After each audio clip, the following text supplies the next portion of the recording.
The views expressed on this Turnbuckle Tabloid live stream or Turnbuckle Tabloid podcast episode do not reflect the views, thoughts, or opinions of the Rageworks brand, including the Rageworks podcast network, Rageworks content partners, advertisers, and affiliates. Viewer and listener discretion is advised.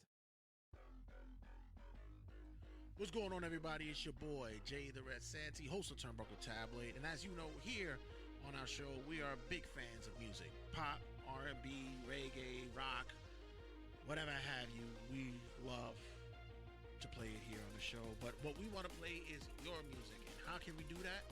So you guys partake and share in our Patreon. Ladies and gentlemen, go to our Patreon at patreon.com/Turnbuckle Tabloid.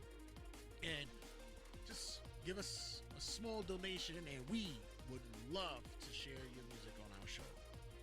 Whether you're an artist, you're a singer, you rhyme, you're a producer, whatever it is that you guys do in the field, we want to share your music to the masses and our hundreds and hundreds and hundreds of listeners and viewers and followers. So make sure you go to our Patreon at patreon.com/Turnbuckle Tabloid and be a part of our show as much as we want to be a part of sharing your talent. So hope to hear from you guys soon and enjoy the show.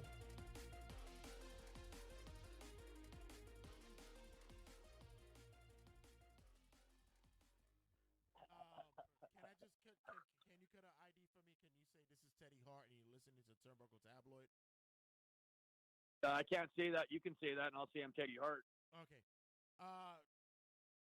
I can't remember shit, guys. I'm one of those guys. My memory's terrible, and I can barely read or write. That's why I have such a hard time following a script.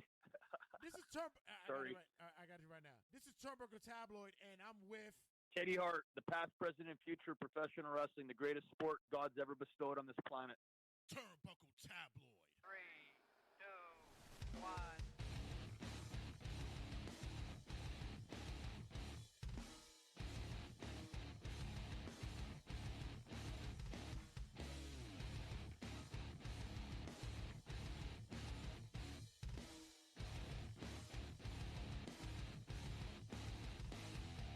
I so forgot that I had that ID.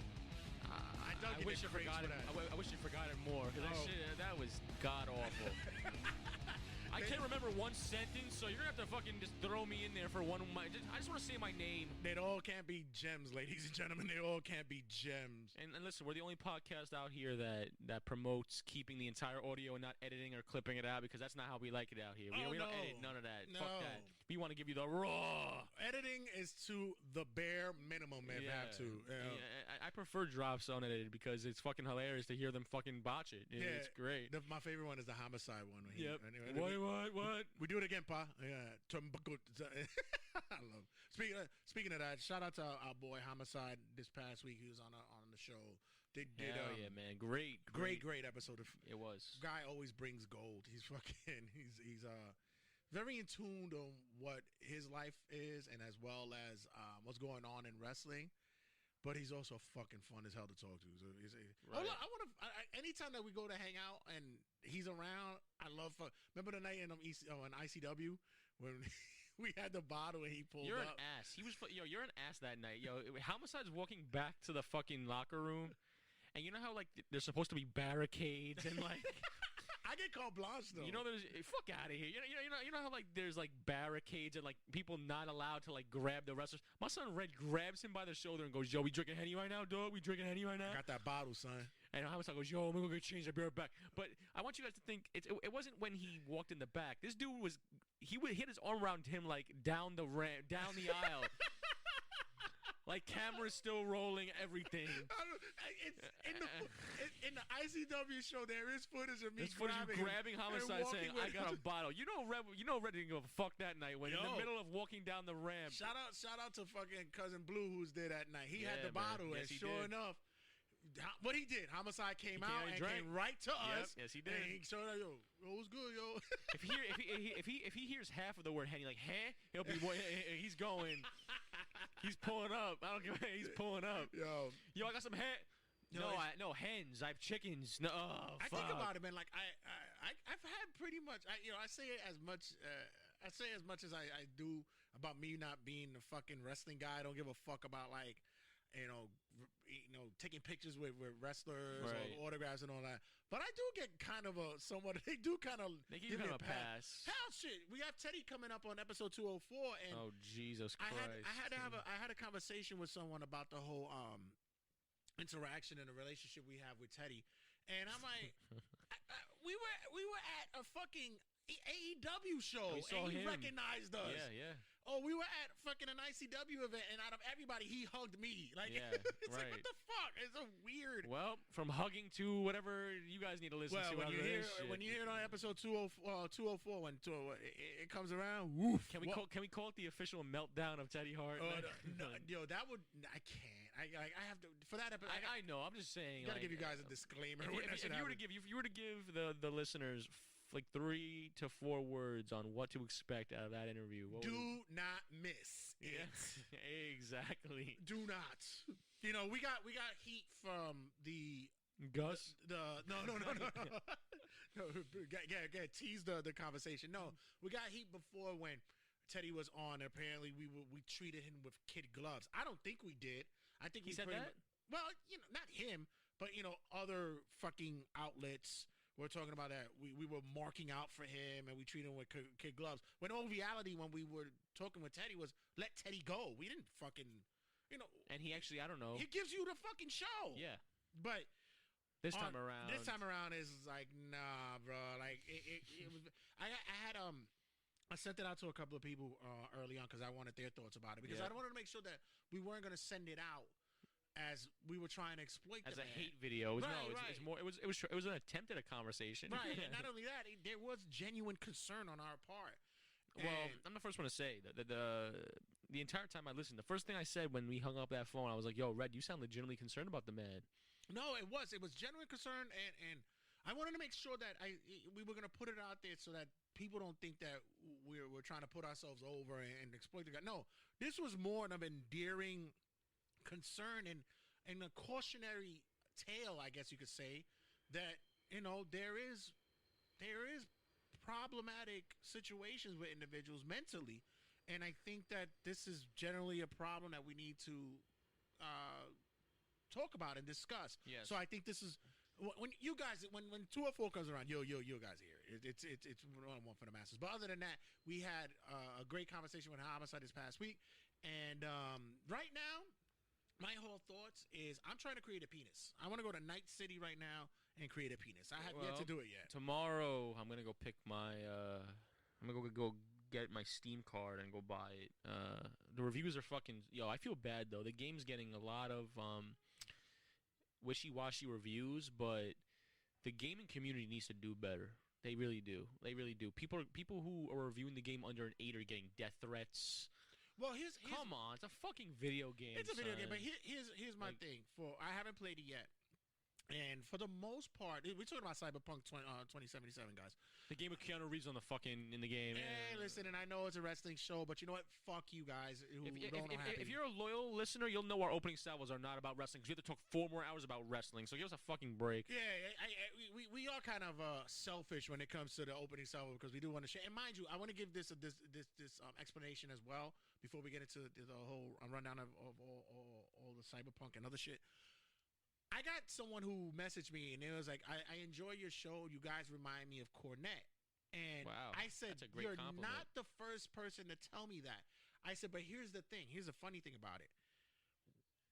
I was doing my opening salvos this way since regular season sportscast. Right. Since TRSS. Yep. I was doing where I was talking about fucking relationships that I was having, and on a sports show. Yep. The first opening salvo wasn't about sitting Brett Favre is contemplating coming back to the NFL. It was like, this bitch fucking stood me up again. Like, that was I treat it as kind of an icebreaker. Right. And it's also a kind of a way to get to know that your fucking hosts aren't robots. Right. It's a way. I think it's a way to get comfortable and understand that, like, we're here for we're here for like just for like a conversation at a bar or at a fucking wrestling show. We're here for just to talk shit and fucking speak what's on our mind. Yeah, it's glad you said, because at a wrestling show, a lot of time when people come to us who know us for the show, they don't ask wrestling because they hear us talk about wrestling the whole night. The first thing they talk about is how you guys doing, what Yep. you've been up to, what you guys been We talk playing. shit about video games. About we everything. talk about fucking everything. And then they'll go, what you think is going to be on the card tonight. Like that kind of shit. Right. So when people say you guys sound like Cornette or whatever the case is, I say I do take it as a compliment, but it's like I don't want you to think that We're copying we're Cornette. ripping from him. In actuality, if I was going to rip from somebody, we always say we're the Howard Stern of the wrestling shows, but that's not where I got that from.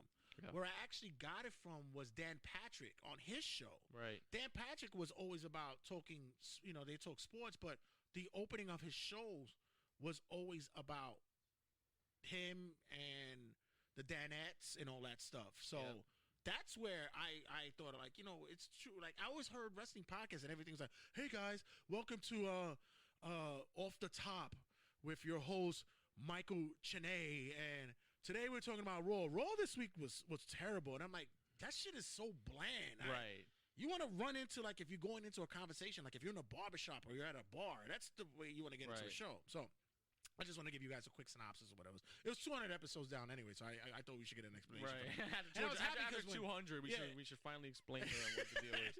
And it's funny because if you listen to every show Olskey and I have done for Turbo Tablet, the show always opened the same way. Opening salvo has never been about wrestling. 200 deep. We haven't spoken about wrestling one opening salvo. We dance around it maybe. But yeah, NBA Cyberpunk. Finals, video games, porn. So Cyberpunk 2077 is out, right? And now, if you guys been listening to the show for the longest, well, I've been dying for this game. I think more than you have. I've been anticipating this because you want to know why? Because you're a Witcher 3 mark, and it's the same company who made The Witcher. So fuck yeah. So I've been hearing the reviews. For the most part, I haven't heard anybody really give anything under an 8. Like everything I've heard. GameSpot gave it a 7, and people received, and the girl who did the review received death threats. Well, to me, my whole thing with it is that there's going to be because everybody's worrying about they're worrying about what's the glitches. It's called they haven't done the day one patch for consoles yet. So. I got a patch. I did get one patch. Oh, you did? I got one patch, but it's not a big patch because if you have the PlayStation, they show you a little Band-Aid. Yeah. So that's a patch. The small patch, and then the major one is gonna come. 24 hours long. You gotta wait a whole fucking day. Oh, but it's been 5 years since this game has been announced. Why is it still glitches? Pandemic.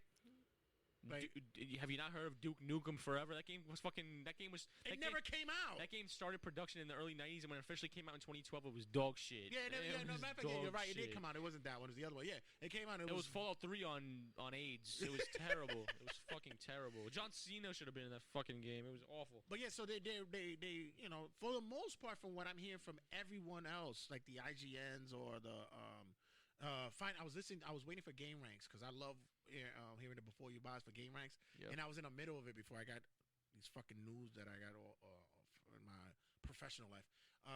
But so far, I fucks with Game Ranks because they don't kowtow to anybody. They'll tell you straight up the back, yo, this game's gonna suck. Like it's really bad. That's why I don't go to IGN anymore because they love everything. They have a sponsorship with Call of Duty, so they fucking suck their dicks every year. God. Call of Duty gave a 9. I'm like, a 9?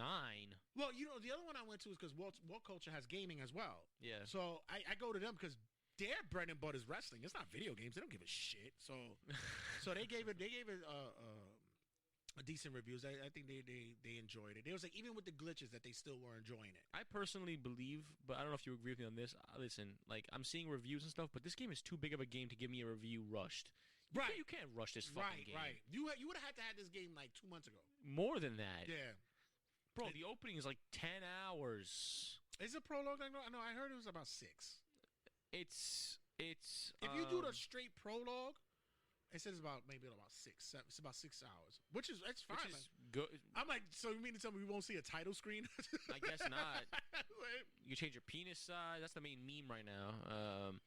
But the reviews I've heard so far is that the consoles are taking a little bit longer to get the glitches out because they haven't done the patch yet, which it will come like tomorrow. Yeah, it's gonna happen. That's one thing about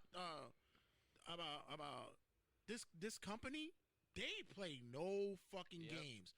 They listen to the fans' gripes. Project Red, they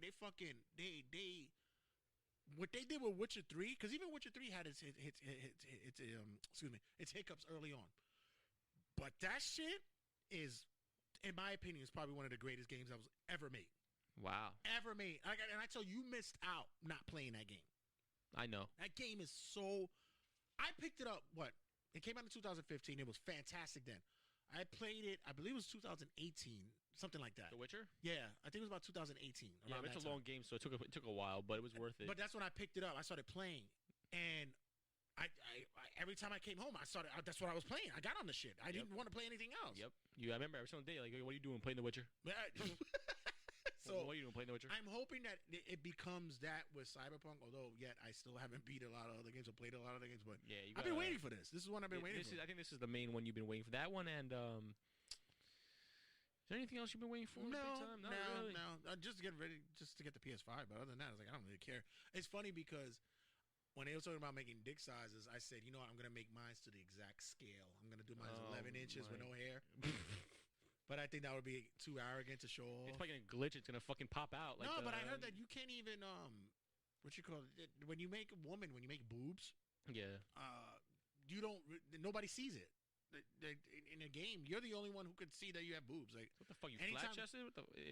it's average size breasts. Like, it doesn't even matter. So it's like whatever. Okay. What the fuck's the point? It's just for you. It's just I guess. It's just for you. It's just to It's your feel own it. peephole. You're a fucking hot bitch with big tits, and only you I can see guess. it. The game Because any cutscenes, you don't have the big tits. That's stupid. Yeah. So it's just like whatever. That's stupid. But That's dumb. That needs to be fixed. But I definitely I saw AJ play a little bit on his PC and it looks great. It looks fun as hell. Yeah. The guns look cool. The driving looks fun. The world looks massive. I'm already mad because I already know that I'm just gonna be so immersed in it Yep. that I might be upset that I'm not touching anything else. That I'm not gonna play any other game. That's why I'm trying to beat Miles Morales first. I'm really legitimately scared of not playing anything else. I'm at that point where I'm like, okay, I'm gonna fucking digest all my time in this. Fuck Miles Morales. Fuck Assassin's Creed. Whatever the fuck I'm gonna be getting myself into. So I want to dedicate my full time on that. And thankfully, shout out to the boss, our boss Rich, who had a PlayStation 4 lying around that he wasn't using. So I got that from him. Nice. So now I have one in the living room and one in my room because as much fucking gigabytes that fucking game took. It's a lot. I had to split it. Yep. So now I have a PS4 that's just exclusively for like downloadable games. Yep. And then I have one, and they all have fucking storages that has like 2 or 3 fucking terabytes. And I have one that's just for the disc game. So it's massive. It's gonna be insane. I might It's a big deal, bro. It's gonna be like the cock that I make. It's gonna be big. It's gonna be. I don't expect anything less, brother. But other than that, welcome everybody to another episode of Turnbuckle Tabloid. I am your host, Mr. Ear to the Mac, the king of talk style, and as always, the cheap thrill, Jay the Red Santa. And I am the Mook with the mic. I am the Funko Hub, Matt Olskey. Speaking of the Funko Hub, episode coming out soon. The young man did his thing again this week. My first interview besides you. Yes. How did it go? Oh, it fucking was terrible. No, I'm kidding. Oh, come on. I'm always the best. So Absolutely. I'm always the best interview. Yes, Always. Of course. I'm either the best interview or the best interviewer. One of the two. That is true. As I stroke my own ego. I thought I was definitely more comfortable though. Yeah, you were.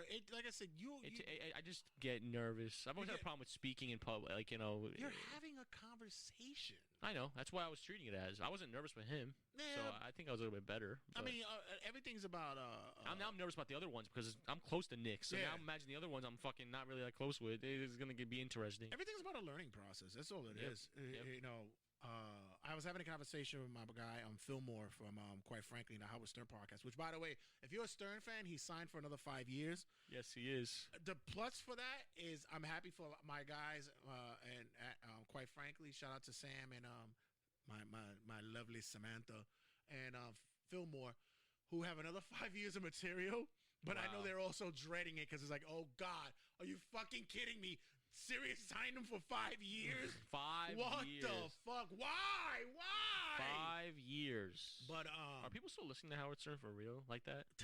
I'm perplexed. I thought he was done. Yeah, really. But I think because of COVID and because that now he can do it from home, he's gonna be more doing more shit. Open to do more shit. Right. And what it really was that the guy that we knew that we enjoyed a couple of years ago is not the same guy. Right. Because now he wants that Netflix deal. He wants that. As much as he bashes podcasts, he wanted that Spotify deal so bad. Yes, he did. And nobody was fishing for him because they know he's washed. They know it's washed. So he took the lesser deal with Sirius, and it's going to be sad because from what we think in the Stern community is that he's going to be cutting a lot of people. A lot of people are not going to be around anymore. So I can imagine that a lot of staff members are not going to be there. But on that note, but we look upon it as just like in wrestling when you hear Sting is signed for AEW for 5 years, and it's like, why? Yeah, It's 5. like, He'll be what 70 by the time that ends. It's like, what the fuck? What are we doing here, guys? What are you doing? Make sure you check us out all the social media outlets. Check us out on the Like group page on Facebook, on the Like and group page, which, by the way, someone put up a post that they were leaving the group. Yeah, I saw that. And did they ever explain themselves? No. I So commented. go fuck yourself. I commented and I go, did we miss something here? Like, and I went through, because apparently he said that someone, I guess because of misspellings or misusage of information, and people are commenting on that and ridiculing them for that. But when there's a COVID pandemic that's going on, it goes, what does one have to do with the other? Nothing. Doesn't make any sense. It's bullshit. So I went through it and I go, I didn't see anyone. And I was looking for my usual suspect because our fucking page has a couple of trolls on it who are fucking funny, but they're not malicious. They're not mean. But I looked and I go, okay, I guess not. The best thing about not having a group of like 23, 24,000 is that you can actually maintain it a little easier, you know? Right. And for the most part, in our group page, a lot of our listeners and our followers of the group aren't dickheads. They're, you know, they just. I don't see many assholes out there. I wish you motherfuckers would listen to the show more, fucking assholes. But other than that, everybody on that group is really cool. And tell people to fucking join us. We don't. As much as I'm a fucking grammar Nazi, I don't really bash your balls about that shit. Make sure you also check us out on Instagram at Turnbuckle Tabloid Podcast, as well as on Twitter at Turnbuckle Tab. As always, and be sure to check us out on YouTube, Anchor, and as well as on TikTok on Turnbuckle Tabloid. Also, with the carryover, guys, there's no more Google Play. So now, if you're going to listen to the podcast, make sure you go to Google Podcast. They have their own separate one, as well as on all the other podcasting outlets, Spotify, Podbean, iHeartRadio. Hey, we're fucking everywhere. Somebody had asked me, where can I listen to you guys? And I go, everywhere. Everywhere. Oh, send me a link. I'm like, are you fucking kidding me? Just search Turnbuckle Tabloid. You'll get the show. Yep. Fucking assholes. They all are. And if not, as always, go to RageWorksNetwork.com, because that's where you get all the fucking extravaganzas known as the Rageworks family under that umbrella. You get Call Me When It's Over, Black is the New Black, Toys and Techs, as always. You get Trek Untold, and, of course, you get us there at RageWorksNetwork.com for all your podcasting needs when it comes to the Rageworks family. And, as always, go to RageWorks.net for all the news, reviews, previews, contests that's all connected to the culture that we indulge in, ladies and gentlemen. Video games, movies, TV shows, comic books. It's all there under that one website. Bookmark it, put it on your phone, put it on your computers, desktops, wherever the fuck it is that you go check shit out. Go to RageWorks.net, because we do it for the culture, baby. Pop culture, that is. So this week we have just a quick one now, because I do want to go into my world once again. I thought I would stop doing it after the election was over, but have to touch base on it once again. And I think this is where we get the strong fan base when we go to Spain and France and Belgium and the Russian Federation and fucking New Zealand, is because we touch on this quick. The political, the happenstances that's going on in our country. And I have to tell you, New York City's shutting down again, man. Yes, it is. Well, not fully. No, indoor dining is. Now, and to give you a rundown of why this is occurring. Because people don't fucking know how to listen. Well, that's not true, because New York hasn't been as bad as the rest. New York's not that City bad. hasn't been as bad. Yeah, but we still get these people who think below. South Park says it perfectly. Chin diapers. For the people who wear it under their nose, they call them chin diapers. The people who don't fucking do it right. It's sad. But at the end of the day, I posted on TikTok and I got mad hate. I was like, yo, listen, I get it. I don't like de Blasio either, but like, am I the only person who sits here and thinks that like Cuomo's just trying to keep everyone safe? I mean, or maybe. Listen, I don't love Cuomo. I don't think he's the fucking G. I don't love everything he does and says. He's not but, like, the god. But I don't think he's half as bad as de Blasio. That's just my personal opinion. Like, I just feel like he's trying to keep people safe, and people aren't fucking listening. He was like, COVID's the Grinch, and someone said, no, you are. I'm like, okay. Here's my issue on this. This is my take on this. Look, we're in the middle of a fucking pandemic. You know, as much as you want to say, all right, everybody goes, well, you know, people die the same way of the flu. Yeah, I thought the same way too. But this shit is like bananas, and this is why.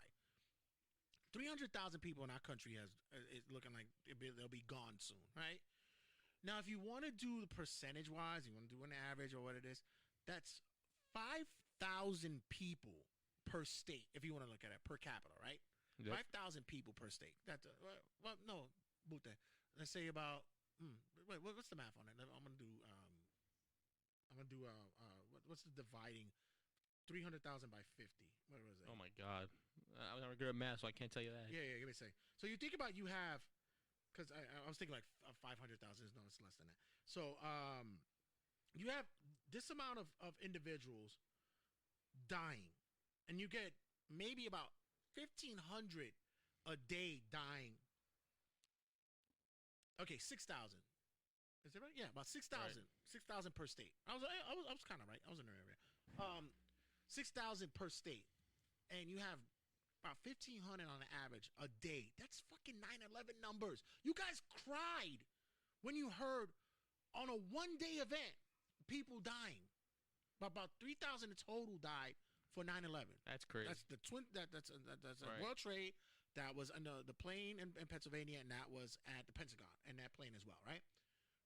People crying, America needs to stand together because we can't take this tyranny and this kind of terrorism. We got to stand together. We got people dying every day of and this. people still think it's fake. I don't know if I can say it live here. My brother just got shut down until after New Year's. What do you mean? His job just got shut down until after New Year's. Really? Yes. I mean, but this is what it is, and it's not the crazy. it's not the idea of you know who's gonna save us? Lord, in our prayers is gonna save us. And I go and I always turn to this. I go and I always tell these people, listen, I don't knock your religion. That's your life. That's what you believe in. You want to follow the good book. That's your thing. My belief is that book was there to send messages to give rules and give boundaries, and has great stories, and it also has great inspirations, because I've read it twice. I can't In total? Yeah, I read it twice. The Bible? Holy Yes, shit, read it wow. twice. And I can't spit it back to you in verbatim, because it wasn't as though that I studied it because I wanted to fucking be a priest or anything. I read it out of boredom, and I also read it because I wanted to see what people were so interested about it. And I had one of those things where I highlighted good notes and portions of it. Right. So it was one of those things to where, like, there is inspiration that comes from it. But you guys who believe that you're doing this because God doesn't want you to do this, I want you to get a better understanding of what you're believing in, and get an understanding of how your God has put the right things in motion. God created everything, right? God created the good and the bad, and God created things to make us move forward in our lives so that at the end we can go to his kingdom, right? You know what God created to help us to progress forward? I want you to lean in quickly and subtly. I'm listening. And I want you to be prepared for what I'm going to tell you, because a lot of you guys who believe in God don't get this. And if you guys are God-loving people and you're religious and you listen to the show and you're not going to want to listen to the show after this because of what I'm going to tell you, then I understand, and that's your belief, and you can go on with it. But I'm going to tell you this now. You know what God created as well? Scientists! Yeah. And you know what scientists do? Science. Science. And why did God put scientists out there? Because apparently in the Bible they didn't teach science. Yeah. So scientist is not created by the devil. No. It's created by man and created by God. And God created man. And science goes hand in hand with God's work. Let's just put it out there. I mean, come on. Even in the Bible, if you read the Bible, there's science in the Bible. Yes, there is. Whether it be the science that you believe, that's the medicines, or the science that believe behavioral health science, or is the science of sociology, because that's a science as well. So in the book of God, in his writings, he created science. So why will we not, I don't know, listen to the scientist who was created by God? And what did the scientists tell you? Put on a fucking mask. Say that again for everyone at home. I'm sorry. Put on a fucking mask. Dudes, you guys are sitting here acting as though that somebody's telling you to put a fucking straitjacket over your head. Seriously, it's ridiculous.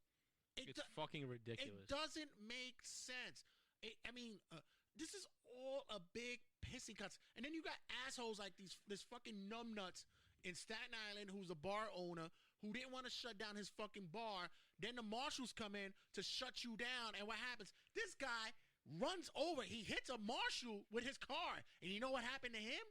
He got out with no bail. That's crazy. And you know what? Good for them. Yeah. Good for them. You know why? Because everybody's talking about, well, blue lives matter, blue lives matter. You know what? Apparently not. Because your own people's white people, Republican white people, your own people don't give a fuck about cops either. Back to blue. Blue lives matter. Yeah, right. Back to blue. Don't defund the police. Yeah, but apparently it's good to hit them with your fucking car and walk out. You know what the marshal got? A broken leg. You know what the guy got? Off without bail. That's yeah. But yeah, I want to see that fucking cop in his house go, no, I get it. It's cool. Nah, I got a we cool, man. We cool, man. Trump for life. Fuck. Yeah. Do you hear the hypocrisy in this shit? It's worse than Sting and Goldberg. And this is just people that the government is trying to control us. They want control you for what? That you can't shop at Target at fucking 6 o'clock? It's all about people not liking authority, man. But here's the problem. Ridiculous. Us not. You all right over there? Okay. Us not being able to, produce an economy. Yeah. Doesn't hurt you as an individual. I want you to lean in one more time to listen to this. Just lean in. I'm listening. Quickly. I'm listening. Just lean in. I'm listening. It hurts the country if we can't produce an economy. And you know how you produce an economy? By getting rid of this fucking shit that's going on in this country. Listen, do yourselves a favor. You want to take the vaccine? More power to you. If you don't want to take the vaccine, more power to you. Stay the fuck at home. Handle your business. Cover your fucking mask. Cover your face with a mask. Go to fuck somewhere where be in a fucking mountain and don't bother anybody. Go to the what do they call it? The Grinch's lair up in Whoville. Go to the Who dump. So go to the Who dump. Go to the fucking Appalachian Mountains. Go to fucking Sioux Falls, fucking Iowa, and wherever the fuck Poconos. Wherever the fuck the desert is, and go live over there and walk around without that shit. Don't do that around a populace of people. Right. It's ridiculous. I don't have to wear a mask. My country and my God-given right not to do. Okay, fucking George Washington. Do you know what the main argument is on TikTok? All these videos, people recording Karens not wanting to wear masks. You know what their excuse is? Oh, you're what's it called? You're singling me out. What's the term for that? Like you're I have a brain fart right now. It's fuck. It's like you're treating me. It's like not racist, but it's You'll get it. Don't worry. I'll get it. But like basically she's saying, oh, like you're singling me out, like you're fucking making me feel, you're bullying me, and it's like how it's like I'm the manager of a store, right? And I'm told by my higher up that you must what? Yes, perfect. There you go. Yes. So You're I had a brain fart. She goes, "Oh, you're discriminating me." And then she takes out Karen takes out her phone and goes, "See this man discriminating me, making me wear a mask." How about if I told you It's like, guys that? How about if I what? told you guys there's a company that has about 50,000, 60,000 people who just go around throwing shit in people's faces. And for me, and I have to tell you, listen, you don't want to get shit thrown in your face, put on a fucking helmet, because they can throw shit in your face whenever they want, whenever you want. Whenever they want to throw shit in your face, they could. Right. So they're going to pick up a whole mound of shit and just walk down the street and throw it at you. Listen, we can't do anything about it because they have the legal right to throw shit in your face. So to protect yourself for now until we find a way to not have them throw shit in your face, put on a fucking astronaut helmet for now. And then we'll deal with it. And then once it's done, you'll go back to normal. I guarantee they'll do it. That's fucking COVID, stupid. Yeah. Yep. You fucking actually, an astronaut helmet is probably more uncomfortable. Oh, but they don't want to get shit thrown in their face. Oh, but can you imagine the outcry? Oh my God, he threw shit on my face. Why didn't nobody prevent this?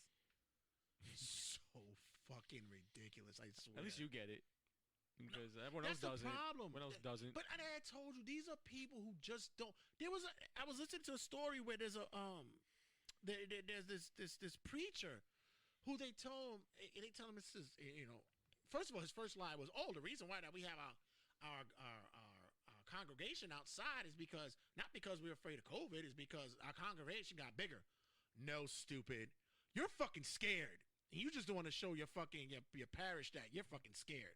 And number two, we don't believe that it's what's a pandemic. So the reporter asks, do you know what a pandemic is? Yeah, but we don't believe this is a pandemic. What's a pandemic? This isn't. You don't know what a pandemic is. Clearly you don't. I wish locusts and fucking frogs and fucking wasp would wash down on people's houses every fucking day. Right. And say, oh my God, we're going to have to prevent this. Fucking idiots. Oh, and by the way, real quick before we go to the next segment, it was 10 minutes ago, it's 2020, U.S. Supreme Court rejected Texas's effort to overturn the election. You know why, right? Because the case was fraudulently bullshit. Because the AG, the attorney general of that state, is going to fucking jail, and he's just trying to kiss Trump's ass to get a pardon. And get him out of prison, yeah.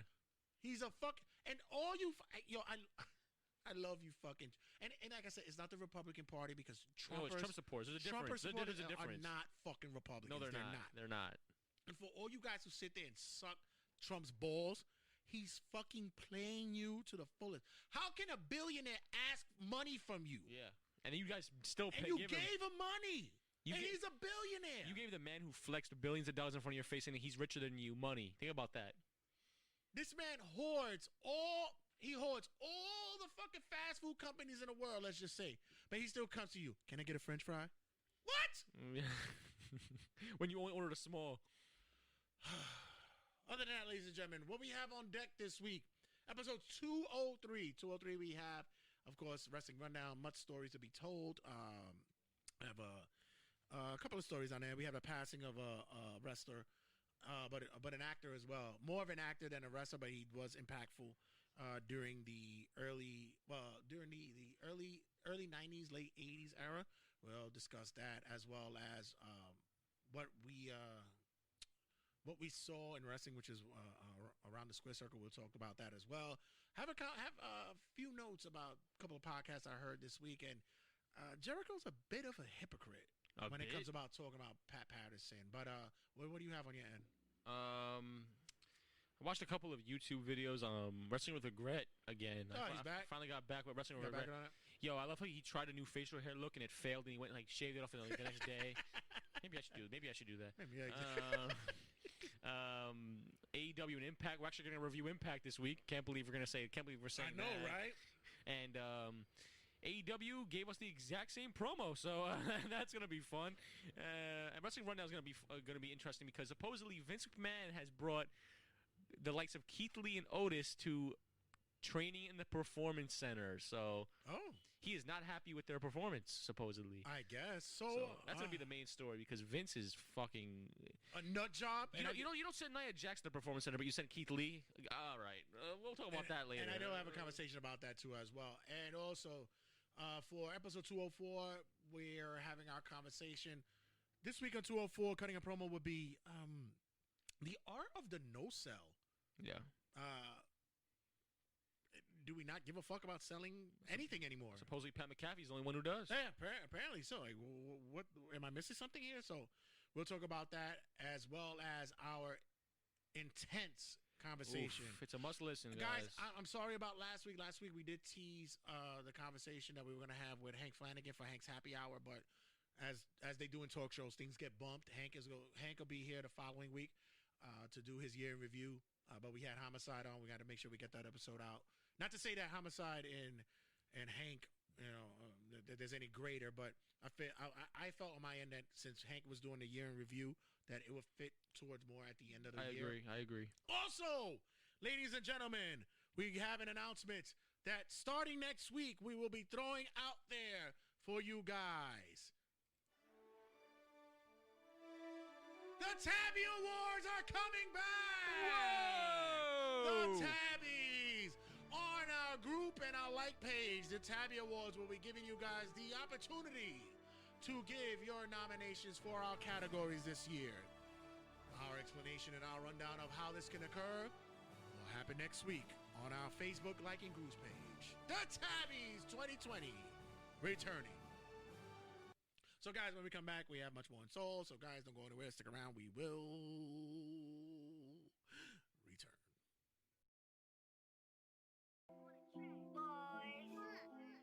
Yeah.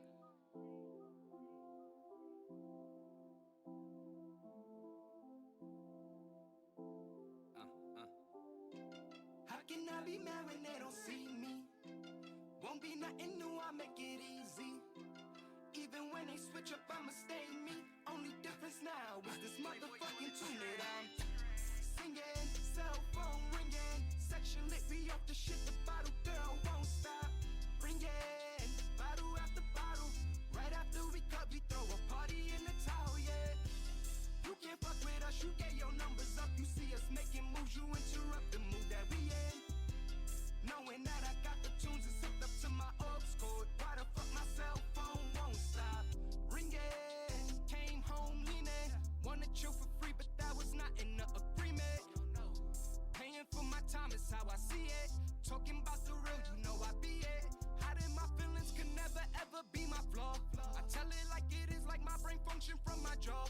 So you cannot be trusted like you yapping to the law. Cruising through my struggles like I lived this life before. First ring, I'm picking up the call like whoa. How can I be mad when they don't see me? Oh, won't be nothing new when I'm on TV. Oh, even when they switch up, I'ma stay me. Only difference now is this motherfucking tune that I'm singing. Cell phone ringing. Section lit, we off the shit. The bottle girl won't stop ringing. Bottle after bottle. Right after we cut, we throw a party in the towel, yeah. You can't fuck with us, you get your numbers up. You see us making moves, you interrupt the mood that we in. Knowing that I got the tunes and hooked up to my ops code. Why the fuck my cell phone won't stop ringing? It's a party in the Tahoe. Oh, that's your hoe. She was my hoe. With a Fonto. Yeah, I need that pronto. Little 5 a.m., but baby, we ain't in Toronto. Driving fast, like a speedway. No interruptions, no delay. 100 dash on the freeway. Do 100 dash like a relay. It's Petal Dawn and Mark Babe. About to have the shit on replay. Party with a Dawn one time. Might just think it's your B-day. Cell phone ringing. Bottles, yeah, we bringing. I just bagged the model. About to have a fucking singing. Iced out blinging. A vision that I'm bringing. I ain't hearing what y'all talking about, yes. Fuck all your opinions. Cell phone ringing. If you with a couple of your girls, you should bring them. Yeah. This Henny got me leaning. We gon' turn it up, cause the team is who I'm bringing. When I pull up, they gon' hop up in the truck. And don't worry about no space, cause the Tahoe's big enough. It can fit 50 bitches, and you know they tryna fuck. If we dropping 50 off, then we picking 50 up. How can I be mad when I'm so lit? Every time they see me, I be smoking. Yeah, Henny all in my cup, cushions in my blood, too much smoke is in my lungs. Oh yeah, I'm just tryna have some fun. Grab a model in the bottle, she gon' suck and swallow. Spit in my ear, so let's do it in the dough.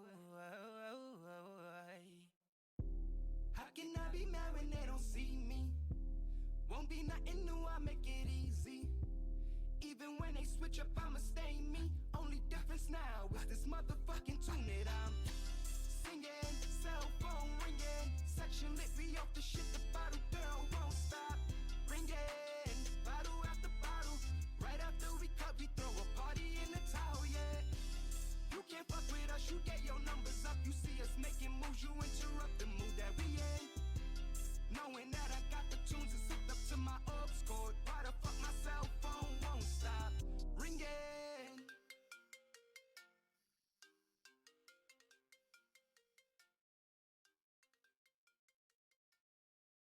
This is Jim Fix, aka Fillmore Fingers, and you are listening to Turnbuckle Tabloid. Ladies and gentlemen, this is the main event of Turnbuckle Tabloid. This is Wrestling Rundown.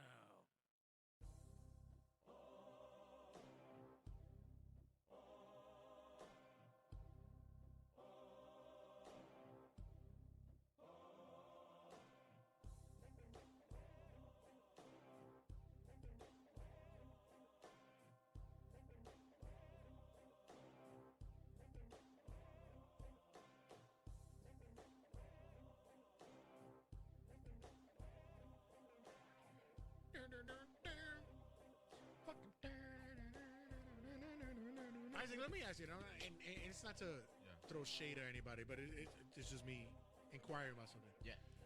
Do you think the day and age of indie promoters are now just marks? Yes.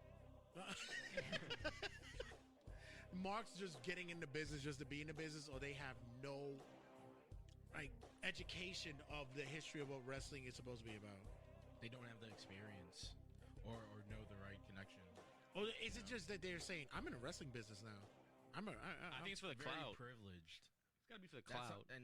that's something I hate. The very privileged influencers, as they like to call themselves online, that like to be having that screen time and play like a fucking sandcastle in a fucking sandlot. Like that shit is like mad fucking. It's like some Mark shit. Like this is abusing their honestly, and they don't know how to book shit because It's like they haven't been around the right people. Like Tony Khan is their god now. It has to be. I don't know shit about Tony Khan. No, but I'm saying for a lot of these guys, it's like it's like you said, it's a playground of being in the Lego fucking booking. Yeah, Right. It's like we take the dolls and we fucking sit there and put it in the ring. It's like I can do this too, and they get like $60,000 to play with, and it's like, well, okay, we're gonna book Smiley and fucking John Moxley because it makes sense. And I think Tony Khan's smart because he's backed by the right people, though. I think he's open-minded, and what makes him different is that he could take the criticism, he could take the steps that he needs to be in that position. He's very, and he's fucking rich. Like he Yeah, could but do the that. thing is that he could do that. But should it be that? I've always said that you don't have to be a former basketball player to be a basketball coach. As long as you understand the history, Study the book. study playbooks, study what it is to have these players around you and what's their strengths, their weaknesses, and all, you can still be a coach because I've done it.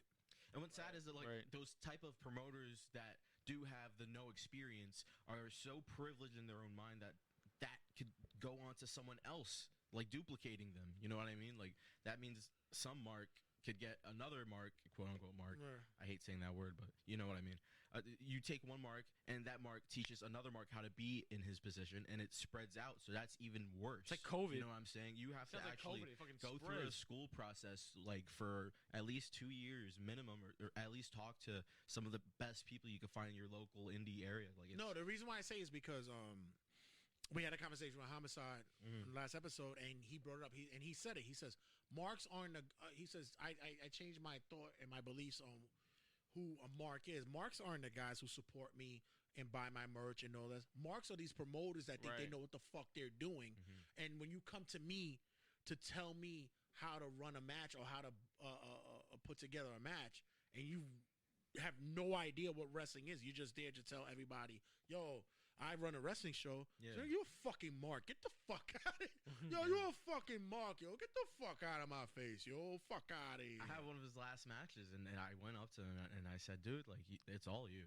you know? Yeah. And he loves that, and he understands the respect, because also a huge thing that's lost for my generation especially is the respect value in wrestling, the honor that it has, Right. and the honor that independent wrestling has in North America. It's so fucking lost. And what happened to the locker rooms? Like, they used to be a it's place not of a family worship. no more. It's all about, hey, brother, let me give you a hot dog handshake, brother. Like, it bothers me because I hear all There's these, no vibe. I hear all these stories about the locker rooms used to be the place of worship, or like a place of like the dojo. Like, that place was very special, like tight lock and key. And now I'm seeing fucking these clout mooks on fucking TikTok getting in the bag. Clout mooks. Like, I don't like what happened. That shit pisses me off. I would like to get Jack back on the show because I want to talk to him about that, because it's I think with this new age of promoters, they're very in tune to getting themselves over and not getting what the promotion is, and not getting the see. And I admire you. You're a young dude, and not to blow smoke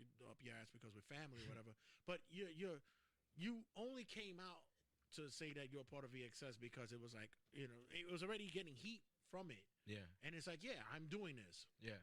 You know, I own up to it. I don't want to, but it's like, I don't want to be in the shadows and play it off because everybody was fucking throwing shade at me. And I'm like, I do it, and I do what it is, whatever. But it's also a thing to where it's like, look, you know, I appreciate what the product is, man. Absolutely. And I said this, I did this, boom, and I'm still go back in the shadows and I do what it is that I do, and that's it. That's how it's supposed to be. Yep. I don't understand. Everybody, all these fucking Corny, newbie guys, they're newbie guys. Corny, bro. They're fucking, and shout out to VXS because even there's you know, the people who funded Shout out Orlando, yo. and they stay in the cut, and it's Shout like, out I could say, and he loves the show too. Shout out my boy Orlando so much. and he stays in the cut, and he's like, you know, this is just what it Best is. We partner do what ever. it is. So, as always, I am the Howard Stern of this segment to my Robin Ophelia Quivers Olskey. So, Olskey, take it away. That happens every time I come here. You know that, right? Crazy, You gotta put that. You gotta put that extra. Go back to every episode I'm on. You gotta put that extra. You gotta put that extra oomph. So we have NXT. We have NXT UK. Well, I'm happy. I don't know, confused to announce that NXT India is going to start filming next month. As red face palms. The plan is for an 8-man single elimination tournament for the series launch, and it has been a known fact that WWE has been working hard with their relationship in India, which is why they gave Jinder Mahal that main event push years ago. NXT India show will air on linear TV in the region and on the WWE Network. Great Khali is rumored to be the manager, and what? I'm not even kidding. I wouldn't even have booked him to wipe his own ass. I wouldn't even have booked him to wipe his own ass. Sorry, Calvin Tankman. Fuck. It is confirmed NXT India will be joining the NXT family. Red. I think there's too many chefs in the kitchen now, bruh. No, I get where they're coming. Where they're coming from. I ain't watching that because shit. that Indian population when it comes to wrestling, they're massive. They're insane. Huge. It's like bigger Mexico, than kind of. Yeah, it's bigger than England and Mexico. They're crazy with it. And they could actually have a show without any viewers from the States. Is it safe there now though? I don't know. I don't even think it's safe there yet, man. It wasn't even safe before COVID. Yeah. that country is weird anyway. Right. They're fucking. Their general manager will be a cow. Like, I know that sounds racist, but it's not. It's not. They love cows. Any case. Moo. I don't know. I don't know. To me, I'm gonna be dead ass. I'm not gonna watch it unless you see some real standout guy. Which we've I don't even watch UK. And you should though. It's great. You should The though. promos look amazing. And not only NXT that, UK is a really good show. Promos look fucking dope. Matches are amazing over there. But I could get UK. I'll get Japan if WWE goes over there. I'll even dance with China. Right. China's wild. Yeah, and I love China wrestling. I'm surprised NXT Japan wasn't a priority. And I would even dance with around with anything that has to probably go to like any South American country there. Yeah. Maybe around that. Yeah. But as for India's thing, Yeah. kind of weird. I don't know. Maybe. And what about Great Khali, man? Let's get some love for my man. I only know 3 guys from there. Great Khali. Muhammad Hassan. Davari. No. Davari. No, I don't even think he's Indian. Yeah. Great Khali. Jinder Mahal and The Maharaja. Gandhi. I don't know what the fuck. Oh, the brothers, the Singh brothers. They're That's Indian? four. The That's Bollywood four. boys. That's Fuckers- 4. Them motherfuckers is like from San Francisco or some shit. I don't know. A little bit of the bubbly. Next up. One of the rumors this past week was a hint at WrestleMania 37 with the main event not being The Rock versus Roman Reigns. It is reported that it will be Roman Reigns versus Goldberg for the Universal Championship, and that it'll be a triple threat match between Keith Lee, Brock Lesnar, and Drew McIntyre. And it'll be Edge versus Randy Orton for the WWE Championship with a twist. It says with a twist. And those are the rumors right now. Once again, it changes. It could change, but The fuck? those are the matches that Some are being. indie-ass Those are the booking. matches that are being talked about into existence right now. I'd rather watch the main event at NXT India right now. They're doing triple threats now, boy. Keith Lee and Brock and Drew don't sound that bad though. No, but I don't. But that Goldberg shit. No. But wait, okay. Let me break this down. Okay. Once again, WWE, if you're going to book Goldberg versus Roman, Yep. it's because you can't get Rock, right? I think the bigger fucking match would be Roman versus Daniel, Roman versus Big E. Guys you have on your roster. Yeah, like who? No one would give a fuck about Roman versus Goldberg. But that's another problem that we were talking about before. You're not giving these young stars a chance to shine. You could book Roman versus Goldberg at Royal Rumble, like or at Elimination Chamber. Like you It'll could be do fine, that. Yeah. If Goldberg goes into Elimination Chamber and wins, I'm done. Fuck this. this is why when anybody tells me or says shit about WWE, I can't argue with them because this is their stupid booking. Vince, go home. Enjoy your retirement. Pat Patterson just passed away. He was your closest friend. And you know what? He was probably the only guy when he was in the mindset that he could tell you, you're doing some stupid shit right now. You're right. Yeah, and no one is there to pull your fucking chain and tell you you're doing nonsense. And a lot of people need that. No one is telling Vince that. So, Vince, go home. Enjoy your time with your grandkids. Maybe embrace that death is coming. So, wow. Yikers. You're not helping the business. And like I said, for the longest time, Vince will make it to a thing to where WWE will die with him. Right. Unless he's reassured that his kids are going to make it happen. Because we don't hear much about Steph anymore. No. Shane, definitely no.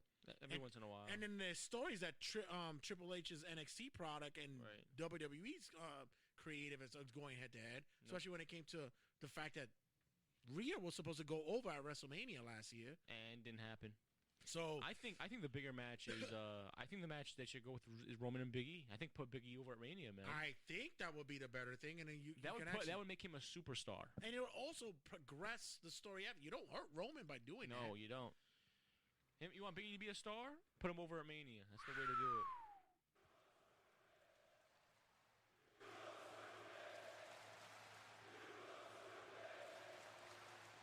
WWE is pissed off at Snoop Dogg. Oh, God.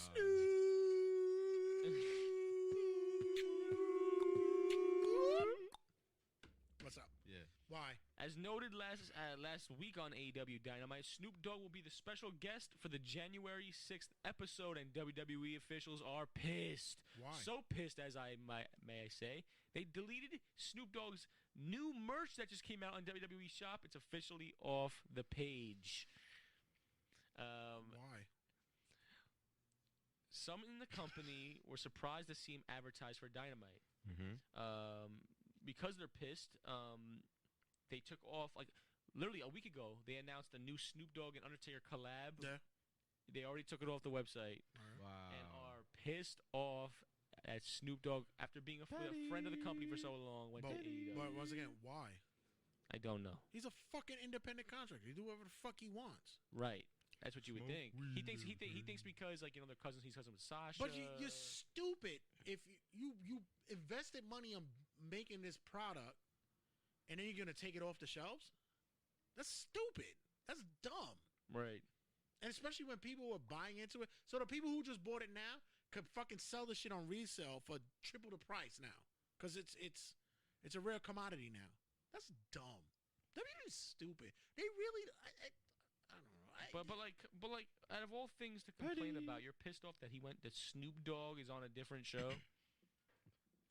Please, I can't wait to whatever. Let the man smoke a blunt and call it a day. It's not even that. It's just the fact that you think that you're the only fucking company in the business. It's like, dude, you don't acknowledge anybody else out there, which is fine when it comes to cross promoting, but when it comes to business wise, they're like, dog, you're not the only one that gets me money. People are gonna give me money. Snoop will fucking endorse St. Ives and motherfucking Corona if he wants to. Like, it doesn't matter. You're not held to a contract unless you're telling me that, yeah, you can't promote anything else. WWE didn't do that to him. Please. Now what you gonna do? You're gonna take Sasha's theme music out because Snoop is on it? Go fuck yourself. WWE's stupid. They're petty bitch. And I'm a petty bitch. I know it. I know what petty is. Yeah. I'm a petty fuck.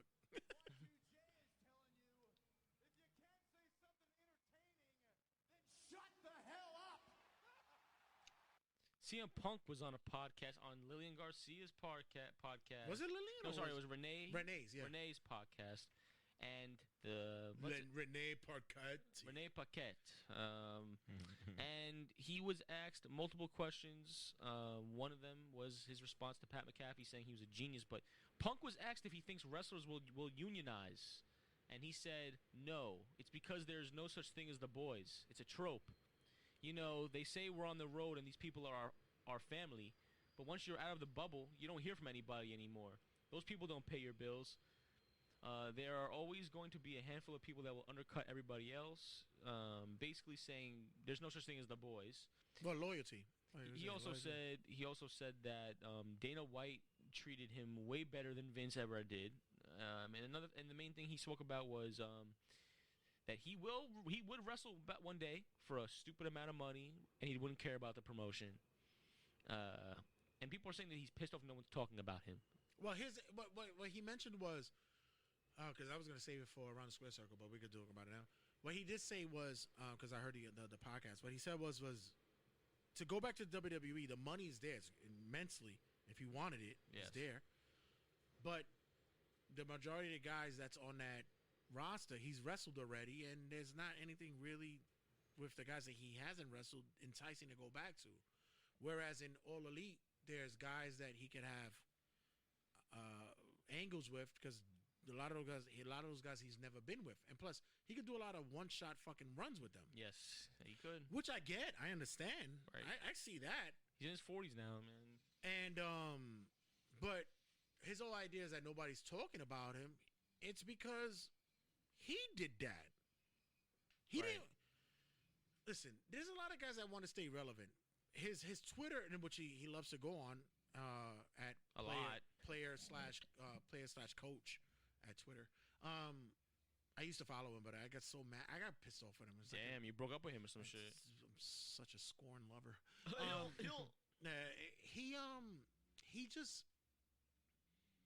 He made that disconnect because that's what he wanted at the time.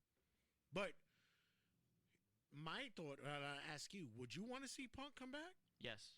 There's so many matches that I think WWE needs that rating boost, and I think he, as much as he's a dick about it. But in WWE, who should he fight? Who should he wrestle with? AJ Styles. Did we get a Kevin Owens match with him before? No. Did we get a Sami Zayn match with him before? Nope. Cesaro. Well, we saw Cesaro. Sorry. The new guys like Keith Lee give a chance to, like, they're like these young kids that could really benefit off a match with CM Punk. Like, it would matter. I would love to see Adam Cole on the main show. Am I wrong to want like a Matt Riddle and CM Punk match? He wasn't there for Balor, was he? No, Balor wasn't there. No. No. CM Punk left in 2013. Right, that's what I'm saying. So, no. That's kind of a he missed out the second all these new guys came in. And those are matches that he could have with them. But on the other side of the coin, he could go to AEW and have some great matches, new first time matches as well. Yeah, but who? Adam Page would be a great match. Okay. CM Punk versus Kenny Omega would be pretty cool to see. That's the one that everybody will want. That's box office. But right that's a one-off. And who else? He had matches with Cody already. But do you want the new Cody? Yes, maybe. That's a good box office there. You have Moxley. You want the new Moxley? There's no such thing. That's not money for me. Right. I mean, honestly, it's.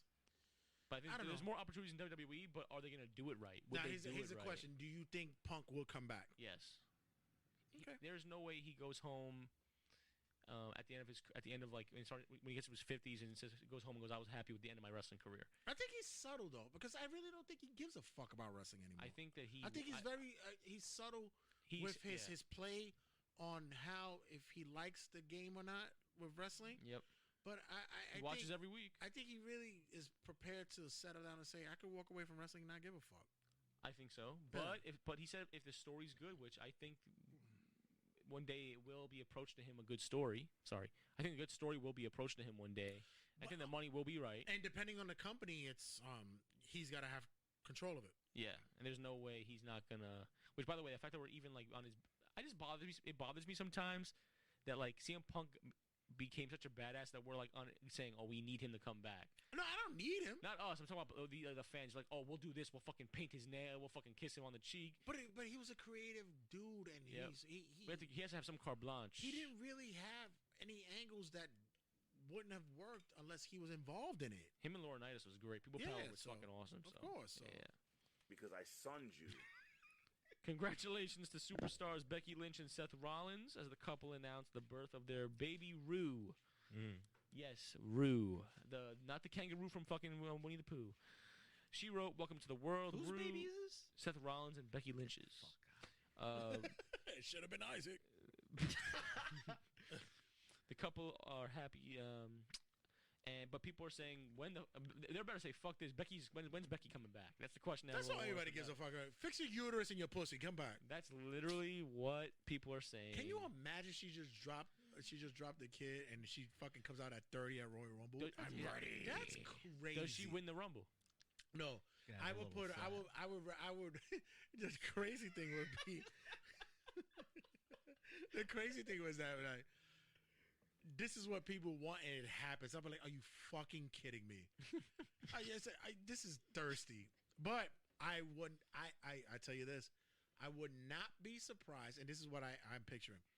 I would not be surprised if she's back by Elimination Chamber and we see Becky versus Rhea Ripley. At Mania. That's a good match. That's a good match. That's what I want to see. I'm excited to see that. That actually could work. But she has to have the baby in a papoose.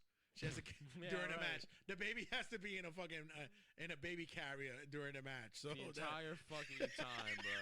The entire. And you can't pin her because the baby's on the back. So that'll just be awkward. Right.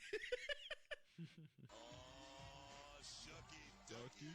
Quack, quack. Let's see. We have some more news here.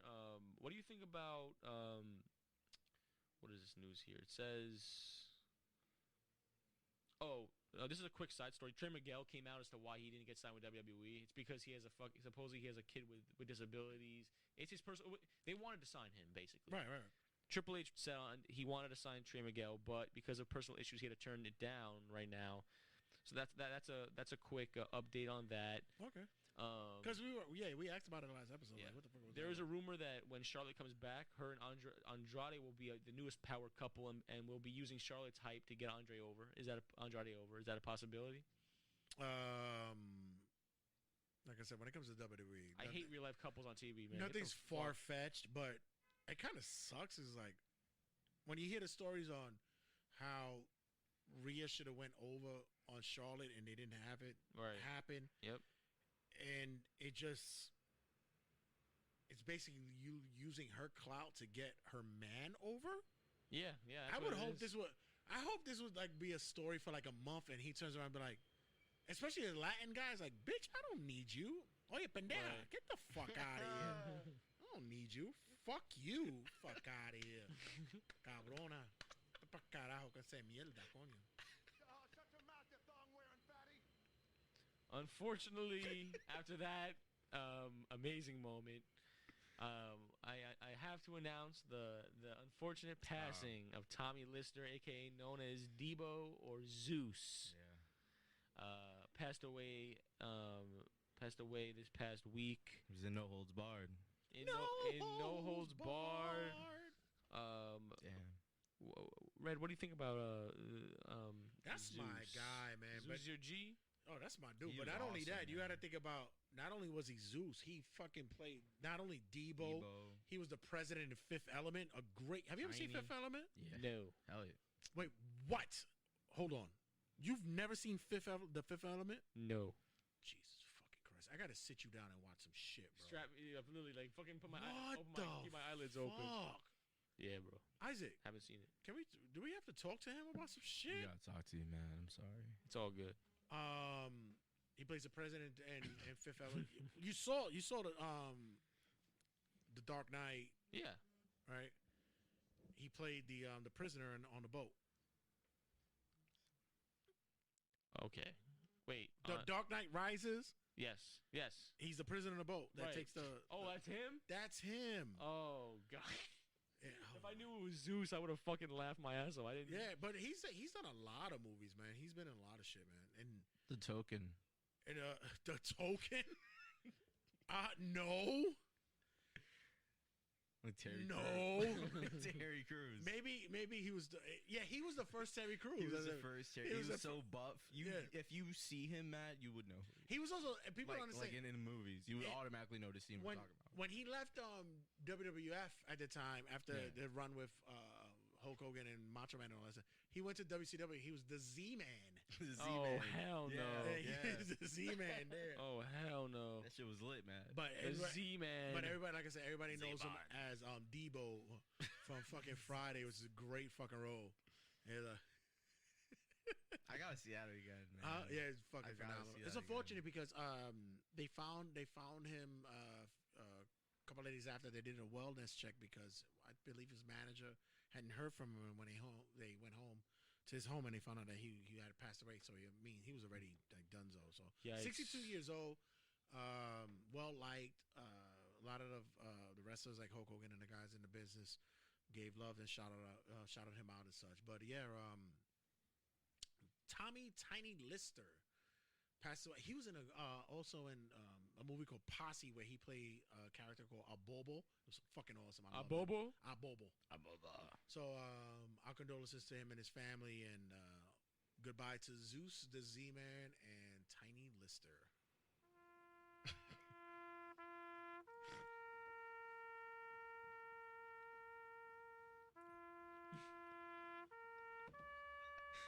You do this every time. Got to, man. Got to.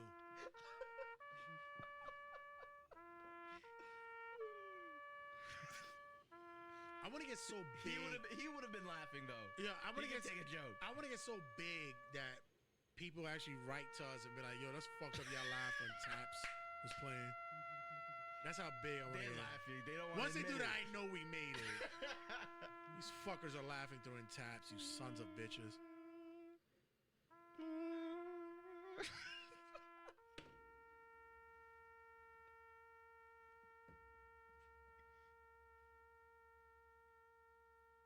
And then the last part, it just lasts a little bit longer than it should. It's awesome. Next up. That's terrible. Speechless. I really am. I don't know what to say. I honestly can't top that. Ride with me. Ride with me. Listen, rest in peace, man. I know. bro. I know. I'm sad, man. R.I.P. Rest in peace. My boy yo. Zeus. Rest in peace, Zeus. Dane Amano. I'm sorry. Yeah! Yeah! Yeah! The next piece of news we have it's my last two, so I'll do this one. I'll go to you, Red, and we'll close it off. This is the best show ever. AEW has intentions to have Sting wrestle and the wrestling world is concerned.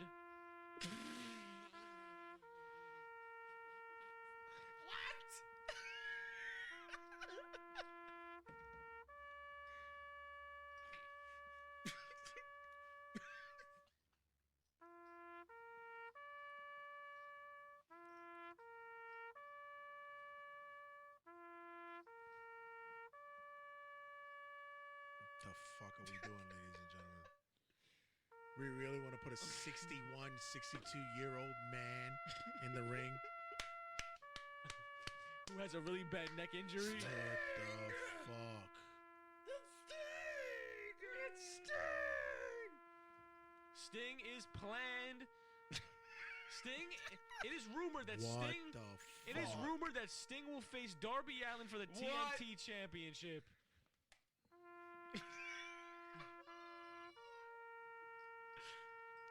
Darby. What the fuck? I don't know what to say. Darby. And this is what I'm telling you. AEW is fuck. This can't happen. Somebody in the back has to be sitting there going, maybe we shouldn't do this. And what? He might die. No, I can't. I saw this and I didn't want to put it in the news because I was like, this is bullshit. This can't happen. Well, I don't think it's safe, man. I think they're risking for clout. I think they're risking a man's health for clout. No, because we're gonna protect him. There has to be a part of this match where Sting gets, I don't know, some kind of fucking any move that he does, he'll fight. He could hurt himself. This is ridiculous. Yeah, No, it's not. It's gonna be a really bad match. I can't. No. He passes wind and it's like, ooh, I threw my back out. Sorry, I can't do it. Oh, my neck hurts. No. Right. Not happening. I can't. No, I'm sorry. Good Lord. 91. That's awesome. Yes! Yes! Oh, that's that cameo. Play that one more time. Yeah, Fuck this. Play that. Good Lord. 91. That's awesome. You got something, right? Hold on. Let me see. Hold on. Let me see if I could Jay, get some news over there. I'm lifted, Jay. I have one more. Yeah, no. Did you just get some news right now? Hold on. Did you have it? Breaking news. Kenny Omega will be facing Joey Janela in a Anything Goes No DQ match on AEW this week. What do you think about that, Jay? He wants it. Who wants it? Mr. Ken. Why? Because he's Canadian. The fuck is it? I don't understand this. And AEW is the greatest thing since fucking. Is he Canadian? Yeah. Okay. I completely guessed that. All right, so it's my turn. Yes. Okay. I think you kind of yeah. Wow. Yeah. Oh, here's one. Xavier Woods leaving wrestling. Nice. On a New Day Good podcast. on you, Xavier. On the New Day podcast, he basically said that he's laying out the template for him to leave wrestling. You know, he's got a doctorate in whatever fucking degree he has on. And he's also, about to do G4 TV. Now he's gonna be part of G4. Yeah. That's crazy, man. He's gonna be like one of the biggest, like the big host on that shit. Yep. He's gonna I'm be still like mad that fucking Matt doesn't know what G4 TV was. he's gonna be like Jay Coach on ESPN, but like gaming. In a way. I never saw it. It's crazy. That was a great fucking show. So so he's already laid out the template that saying like, I could be out of here, man. This is good, and I'm happy for him. Yeah, I am too, man. He has a lot of opportunities. A lot of wrestlers don't have an exit plan, and for him, he has 4 of them.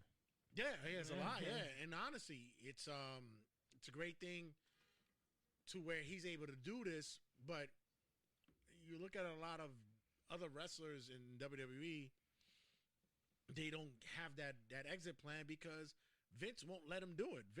Right now, if Vince said, "Yo, Xavier Woods, we gotta let you go," and he'd be like, "All right, fuck you. Let's see if you get another up, down show for your fucking product." good luck with that, bitch. So yeah, he's smart. He played it precisely. Played it beautifully. Also, I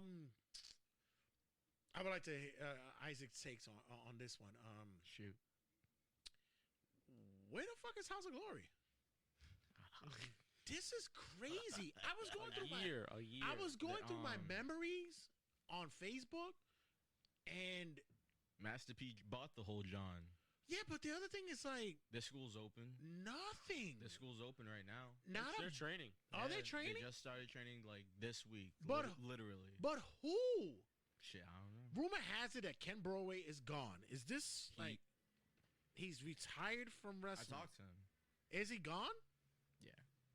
No kayfabe too. Like a some fucking story. Like like he's taking a break. Like he's fucking. Is he taking a break or I think he's taking a break. But he's like telling everyone he's gone. But he's taking the break. Wow. I don't know why though. Then you got the other. I kind of guess why.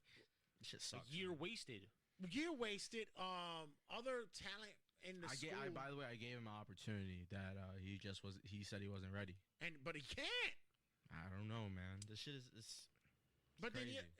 then you have the other talent that has been within the promotion. You have Montekia. Yeah. They coming back. But the main event. They're taking bookings elsewhere. Smiley, like Jersey and shit. Main events taking bookings elsewhere. Charles Mason. That shit is a fucking gamble. That shit is retarded. Honestly. No, but I'm saying they were taking bookings, whatever it was. Yep. They were taking it. Yeah. Now here's a question with how they shut the fuck up noise from the back. I love it. No, it's an ambiance. I love it. That makes what's special about this podcast. I always say that we always deal with we try to be the most professional show, and then I go. I listen to other podcasts like Jericho's fucking podcast, and you hear people slamming doors. They're coming in and they're talking shit in the back, and Jericho tells none of them shit. He's getting top. But I never get this fucking. I'm sitting there trying to be as professional as I can, but it's like, all right, the ambiance of New York. Some people thrive for that, so fuck it. But everybody else is getting this the carte blanche to go to other promotions, and I get it. Before the how heavy COVID was hitting or whatever. And then Matt Travis. Like right now, huh? And then the death of Matt Travis. No, I'm talking about now, where other promotions are getting it. Is the promoter or the promoters are they going to allow him to come back into the fold? Yeah, I would. He deserves a shine, bro. Who? Ken Broadway. I'm talking about any of them. Like I said, a main event or Where they at now? They got it. It's all on them. That's what I tell them. Is take advantage of the time we got. That's what I said. I said, whatever opportunity I talk to them. I keep in touch with everyone. That's safe. An opportunity to knock and do it. Always. Yeah. Yeah. I don't know. And then each show I try to put one House of Glory guy. That's like the rule. Where that I do. And then the other thing is that I try to reach out to them to have a conversation for them conversation with them on the show, and they always dub us, and I'm like. Yep. Why? We're blacklisted. Hey, what the fuck? All I gotta say is like it's a fraternity, that school. No, I get it, but it's just a fraternity. That's how it is. You've gone rogue or nothing has happened for a year. They move like low key. That's all it is. I don't know. Is it Club in Missouri better look like WrestleMania, son, when I go in there. That shit I don't know when they're gonna do another show. Like it's been a whole year, like that shit looks better look bananas. It's sad, bro. Honestly, bro, I spent so much time in that producing that company, bro. Trying to fucking make it look so crisp, and it's just gone now. And it's like nobody wants to do anything. Yeah, but it's just sad. I personally think that's so fucking lazy and so fucking. No, but I sad also for get everyone pissed. involved, for all of the people that fucking break their backs. Those students work so fucking hard, bro. But I also get pissed too because I'm like. I thought I had a relationship with, Brian and shit, and I reach out to him, I cut his ass, and it's like nothing, no response, nothing. Not even like, hey, have a good day. Yeah, like nothing, something, bro. I got like I never got to thank you once. I got like a 4 years. I got a video sent to me, something that we sucks, did a couple of years ago, and he's like, yo, I put you over here, and jokingly wise, and it was like sucks. once in like 8-9 months, and I hit him up to see if it check in on him or nothing. And I'm going, what the fuck is going I told on him with to change this the dude? logo like last month. Yeah, I said change the logo. it's crazy. I don't like Masterpiece selling out my fucking logo on his hoodies for like fucking $100. And That's your logo? That's my logo. Oh. I said change the logo, and that's it. I'm gonna let him rock. I'm gonna do my shit. He does his shit. That's not cool. I don't think done, they're gonna. I'm done being like that. I don't think they'll wear the logo though. I don't think so.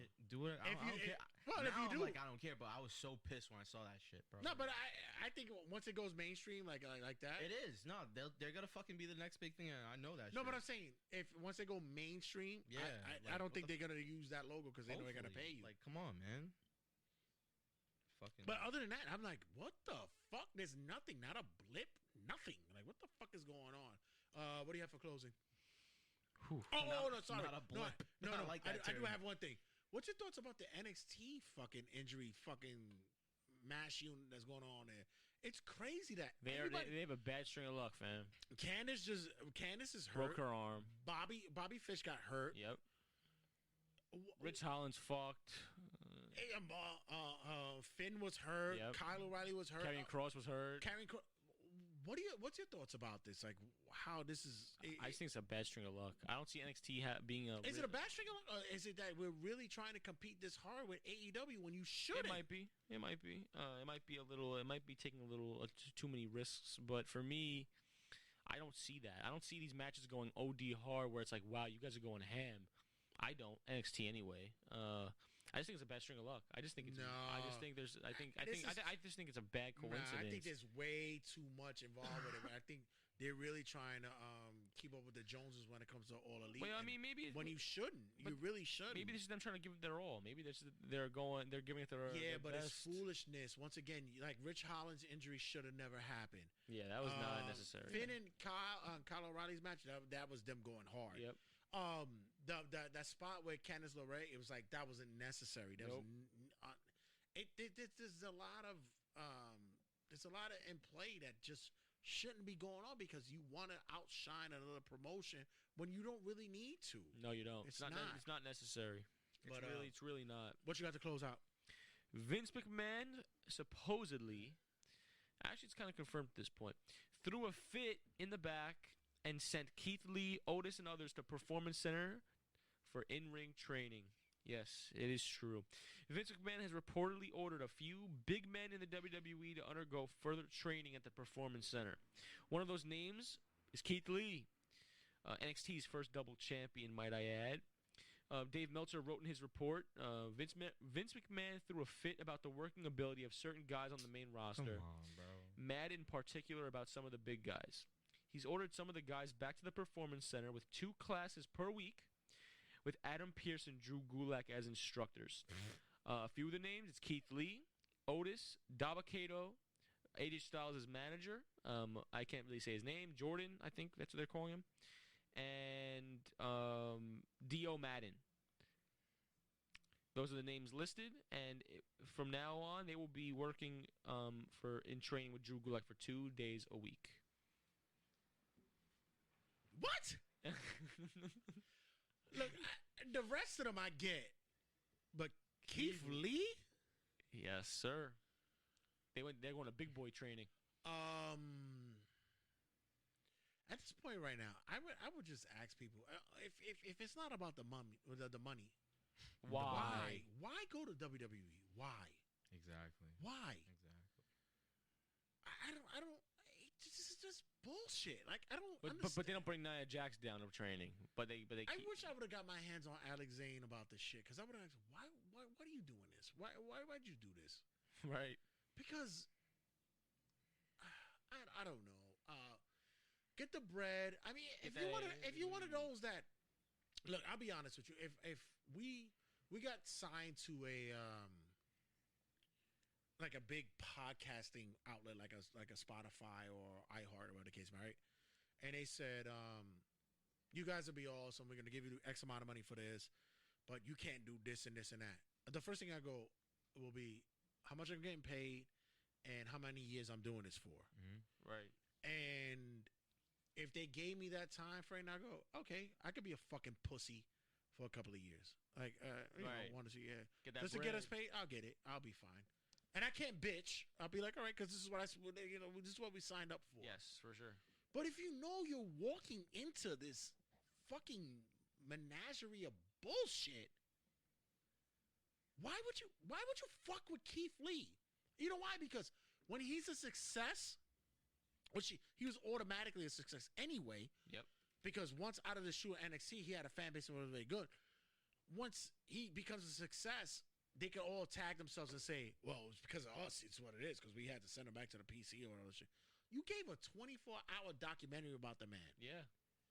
We just saw you. We just saw you, Vince, walk up to Keith in the back, say you're a great guy, you're a great performer, promo's great. I can't imagine that Triple H is not in the back pissed off about this shit. He probably is, man. Yeah. All his big men that he's been training for a while, you're going to train. Any of them. Bye. It just Triple H, it's bad. And for me, it's just, what is wrong with Keith Lee? I get Dabakato, I get those young kids, like they're still going, but Keith Lee is a fucking veteran. In my opinion, he's well trained. And now he has to go to Adam Pearce and Drew Gulak two times a week. To me, I'd be disrespected. In my opinion, if I was Keith Lee, I'd be disrespected. But the thing that kills me is that it's always about you have to work the WWE style, right? And it's like, okay, but basically the WWE style is all that indie shit that you knew when you came in, throw out the garbage. Cool, no problem. The Performance Center shit is the WWE style. Right. Why do you have to retrain? But yet, y'all motherfuckers ain't saying Nia Jax back. That monstrosity is hurting everybody. But the only reason why they're not doing it is because why? That's the Rock cousin. Which, by the way, you're not really family if she's fucking counteracting her beliefs in fucking COVID, which God is going to get me over, and your fucking cousin's family had COVID. Right. Up and down everybody. The dog had it. Yeah. It's like, what the fuck, bro? I can't. It bothers me. Your priorities aren't straight at all. Yo, I never want anybody to be hurt, injured, fucking dead, or fucking losing a job, whatever. But I swear to you, I can't wait for that moment when it says future endeavor to fucking Nia Jax. I can't wait for that shit. Because we're going to see. She does not deserve. What are you going to do after that? No. You don't play video games. You don't fucking. She teams up with Nyla Rose. Your modeling career is trish. You better get on fucking OnlyFans and start showing your cooch. It's the only way you can get over. Because big girls get over on fucking OnlyFans. So that is true. You better start putting fucking rock dolls in your fucking snatch. Man. It's over. It's over, Johnny. It's over. Cut it out. Yo. And that's where we at. Yeah, we're done. All right, guys. When we come back, we're gonna have a round square circle and much more. You said rock dolls in her snatch. In her fucking snatch. Talk to you guys later. We'll be back in a sec.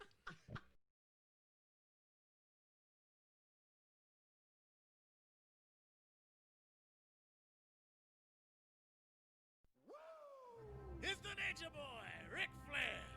Woo! When I'm not styling and profiling, I'm listening to them boys on Turnbuckle Tabloid. Follow them on Facebook, Instagram, and on Twitter.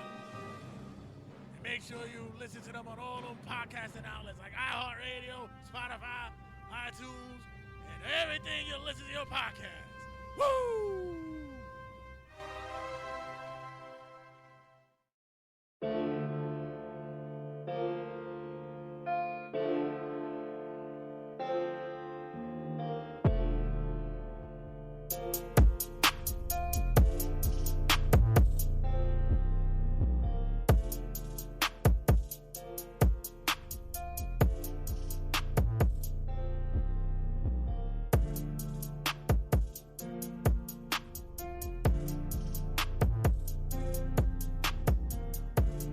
I'm out here mental and I'm trying to get a fix. I'm out here trying to get my fix and I'm getting lit. Putting up 2 fingers as I pull my tricks. I'm out here doing my thing, making it licks. Putting my fingers up in the air and I'm sinking my flicks. Middle finger to the body and I know I'm getting the licks. Getting the licks. See, I could be. It sounds like the fucking typical shit like anybody would fucking say. That's why, like, you hear me, right? I'm good. Yeah, clear. With music nowadays, it's so hard for me to call it unique because it's all the same shit. It's all boom, boom. It's all the same beat. It's the same lyrics. Yo, money to money, fuck on my shit. Bitches out here trying to get on my dick. Get on my dick. It's like, come on. All these haters want to rock on my dick and to suck on my dick. It's like, all right. How many times are you gonna say FMD? Like, pulling my 9 and I'm making sure that I got a full clip. I'm like, come on. Shit. Around the square circle, ladies and gentlemen. Terrible. Here on Get Vocal. Here, ladies and gentlemen, giving you the week's in review, and boy, do we have a lot to review this week, ladies and gentlemen. We have to review WarGames, right? I mean, we could go over it quickly. Yeah. That's what I thought it was a good show. Yeah. The WarGames matches were fun. Once again, the wrestlers go ham, and Bobby Fish gets hurt. Don't know how long he's gonna be out for.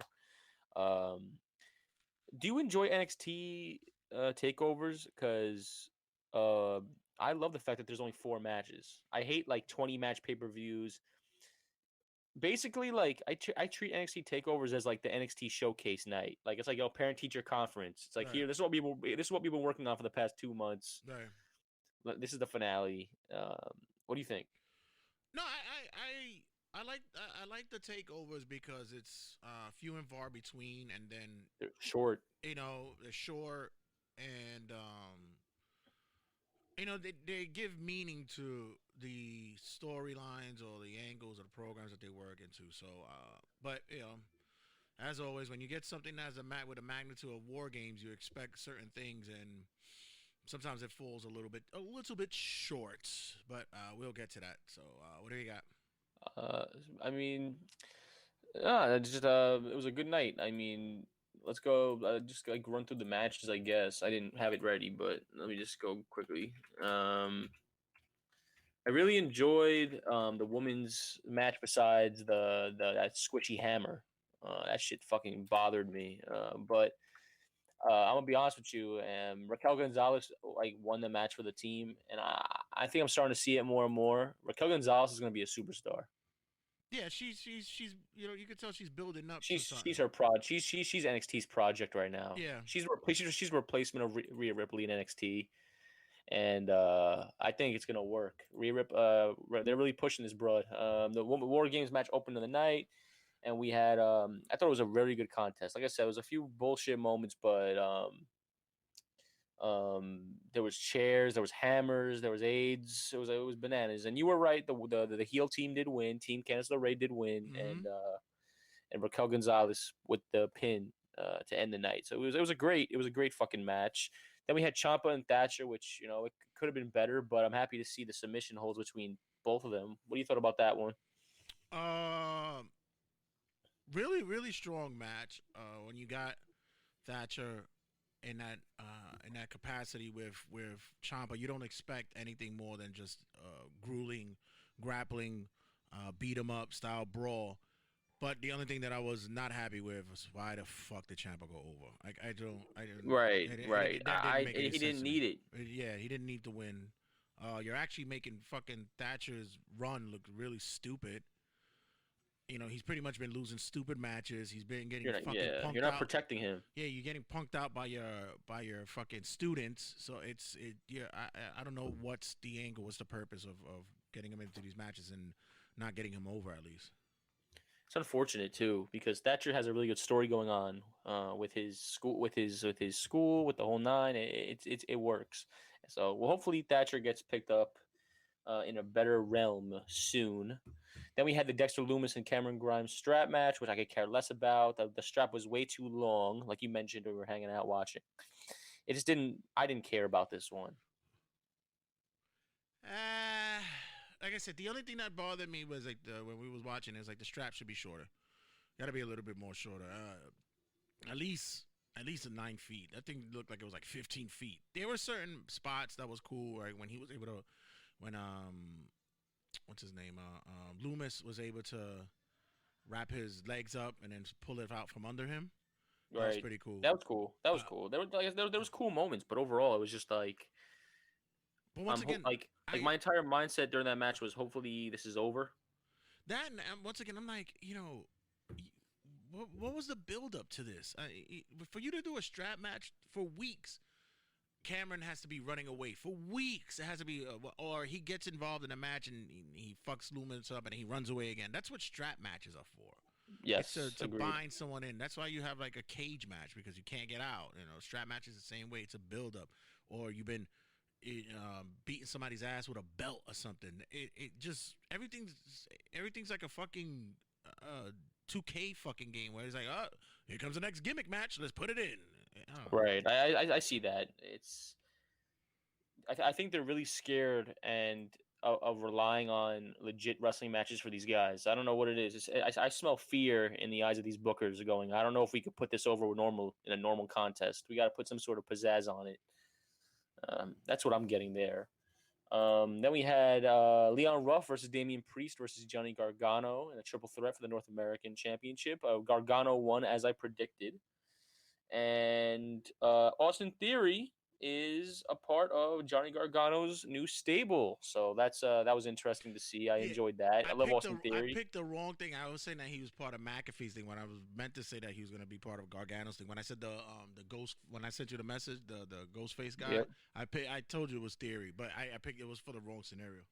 Yeah, but it's all good. It's all good. What do you thought about the match overall, though? Because did Leon Ruff prove that he belongs? Because he's a charismatic kid. Like he has like something going for him. He has personality. His size doesn't hurt him so much when it comes to his role. My idea is that the big payoff will be once again how we build Damian Priest back into this, and where do we build him in? Where are we sending him to? Is he going to be main roster shit? Which Vince is creaming himself over that, man. Yeah, but God, after the news that we said fucking and during Wrestling Rundown, it's like, no, leave him in NXT. Just like you're sending fucking Keith Lee back for God knows why to PC. I don't get that. Like it's. I'm okay with the fact I slept on that news story and I woke up this morning with a kind of a different mindset. I'm mad that they're doing this. I'm not mad at wanting to be better. You should always want to be better. You should always want to grow. Right. You should always want to learn new tools in the toolbox. I'm okay with that. But when the boss pulls you aside personally and tells you you're not doing good enough, when there's other people on your roster that clearly aren't doing good enough, that's when I get upset. Well, that in the aspect is you brought him up for a reason, and I mean, unless I'm seeing something that. Unless I'm missing something, I haven't seen anything that he's done on the main roster that he's not done in NXT. It's just that you're booking him in stupid fucking matches. That's just just what it is. And like you said, it's cool to better yourself. That's what it's all about. But when you're not putting him in the ring with vets and pros that can fucking move him along, it's like it basically was a curtail to what we'll talk about when I listened to Cornette this week. Yeah, and then finally we had the main event of WarGames, which was the men's WarGames match, and I think it was my favorite match of the night. I loved it. Pat McAfee did very few bumps, but what he did was great. He sold it at the end, which was cutting a promo this week. Undisputed Era ended up winning. Like I said, Bobby Fish got hurt, unfortunately. But overall, it was a great match, and I think everyone shined. So it was a great finish. I thought we were gonna see Finn Balor join Team McAfee, but nope. Yeah, entertaining. Of course, once again, it's one of those matches again. Do we really need to have fucking weaponry? Do we have to get the I get the WarGames matches though, Red. Like, it is WarGames. Like I'm supposed those matches. I expect the violence. I don't expect the violence during a singles match on Raw. Yeah, but nobody bleeds. Nobody bleeds. I guess Triple H doesn't want any blood. I guess or maybe that was a rib at AEW saying you bleed for everything. We're not going to bleed for this time. I mean, don't know. But that's bullshit when you get to that. And then if you knew the old WarGames, they used to have a fucking ceiling. They don't even have that anymore. Nope. Guys gotta dive. Guys gotta dive. We gotta do moonsaults and shit. So tope. But no, overall the match was good. I entertained by it. I thought the real build up was the start of the match when you had Kyle and Pete Dunne kicking it off. Is Triple H realizing that Kyle O'Reilly's a superstar on his own? I think he knew already. It's just how to build him up. Transition it. Yeah, I think that's just where it's at. I think it's basically putting him in the right circumstance so that he could break out to be a single guy. That's what I think. That's what I'm seeing. And now with Bobby getting hurt now, it's going to be interesting how, because Bobby looks like he's going to be out for like 4 or 5 months. So, and once again, like we spoke about in Wrestling Rundown, NXT can't catch a break. Too many fucking injuries, man. Shit, man, it's crazy. But yeah, this is what we're seeing for the future, which is probably going to be Kyle O'Reilly, and it makes it interesting. I'm okay with that. Yeah, but it makes it interesting to see if they do make a call up that maybe they all don't go up. Maybe I think Adam Cole should be the only person to go up. Yeah, I think maybe someone stays behind. So that's. I think Roderick Strong. I like Roderick Strong, but keep him in NXT. Him and Kyle O'Reilly could be superstars and gain more popularity without Adam Cole on that brand. That's what I think. So before we go into the week of wrestling, Red, what did you listen to this week? What did you watch? Any YouTube videos? Any porn? What did you do? A little bit of everything, especially the porn. Oh, nice, a little dazzle, razzle, dazzle. Razzle dazzle. There's a porn star not porn star, it's just porn chick in OnlyFans. Her name is Tiny Toes. Tiny Toes. She's a midget. Tiny Toes. Look her up. So kill me now. That's the worst name ever, bro. Tiny Toes. She does tricks. So, no, she does tricks. She does tricks. Listen to Jericho's podcast. It was a great tribute to Pat Patterson. He had Dave Meltzer on.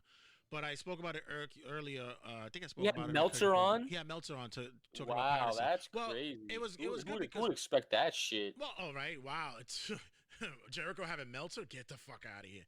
No, it was interesting because Meltzer actually grew up in San Francisco, where he saw Pat Patterson work on the Roy Shire, and the conversation is basically about how Pat was the quintessential wrestler. He worked great as a face, worked great as a heel. He was the wrestler's wrestler and all. And the biggest point that they made was, the first thing that everybody wants to point out was that he was the first openly gay wrestler. But it's like, who gave a fuck? Nobody cared. Nobody cared. Everybody makes a big deal about it, but in the back, nobody gave a fuck because Pat was Pat. Everybody knew his boyfriend. The boyfriend was Louis was part of the family when it came to whatever promotions he went through. He was involved, and people like it shouldn't be a big deal. That's the point I'm trying to make. It shouldn't be a big deal. And that was the point. Like, things shouldn't even be a big deal. But for all you Trumpers and fucking anti-LGBTQ mooks, you guys make it a fucking problem. It's like Jake Atlas. Jake Atlas is gay. Nobody gives a fuck. Like, really, people. No, it's not. I think we're in 20. I think we're past that point of caring in this generation. Let me rephrase that. It's not nobody gives a fuck. Real people don't give a fuck. Like, right. And I'm gonna be honest. I thought about this the other day. I said there's certain things in my life that I have and I'm grateful for and I love that I have in my life. But there's certain things that I'm missing. One is a midget. I don't have a little person in my life. Wish I had a little person that I was cool with. Coming soon. I'm gonna find one. I always go on Reddit. I want one that looks like me, that runs around and fucking drinks the same beers and shit like that. You want a mini me? Yeah, something like a mini me, something cool like that.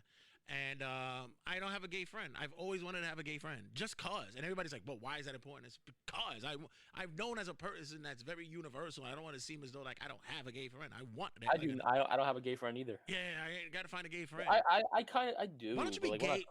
Turn gay for me. Become gay for me. Then you can be. I'm good. Damn it. So I don't swing that way, fam. We'll work on something. We'll find a gay friend. Maybe Isaac. Maybe.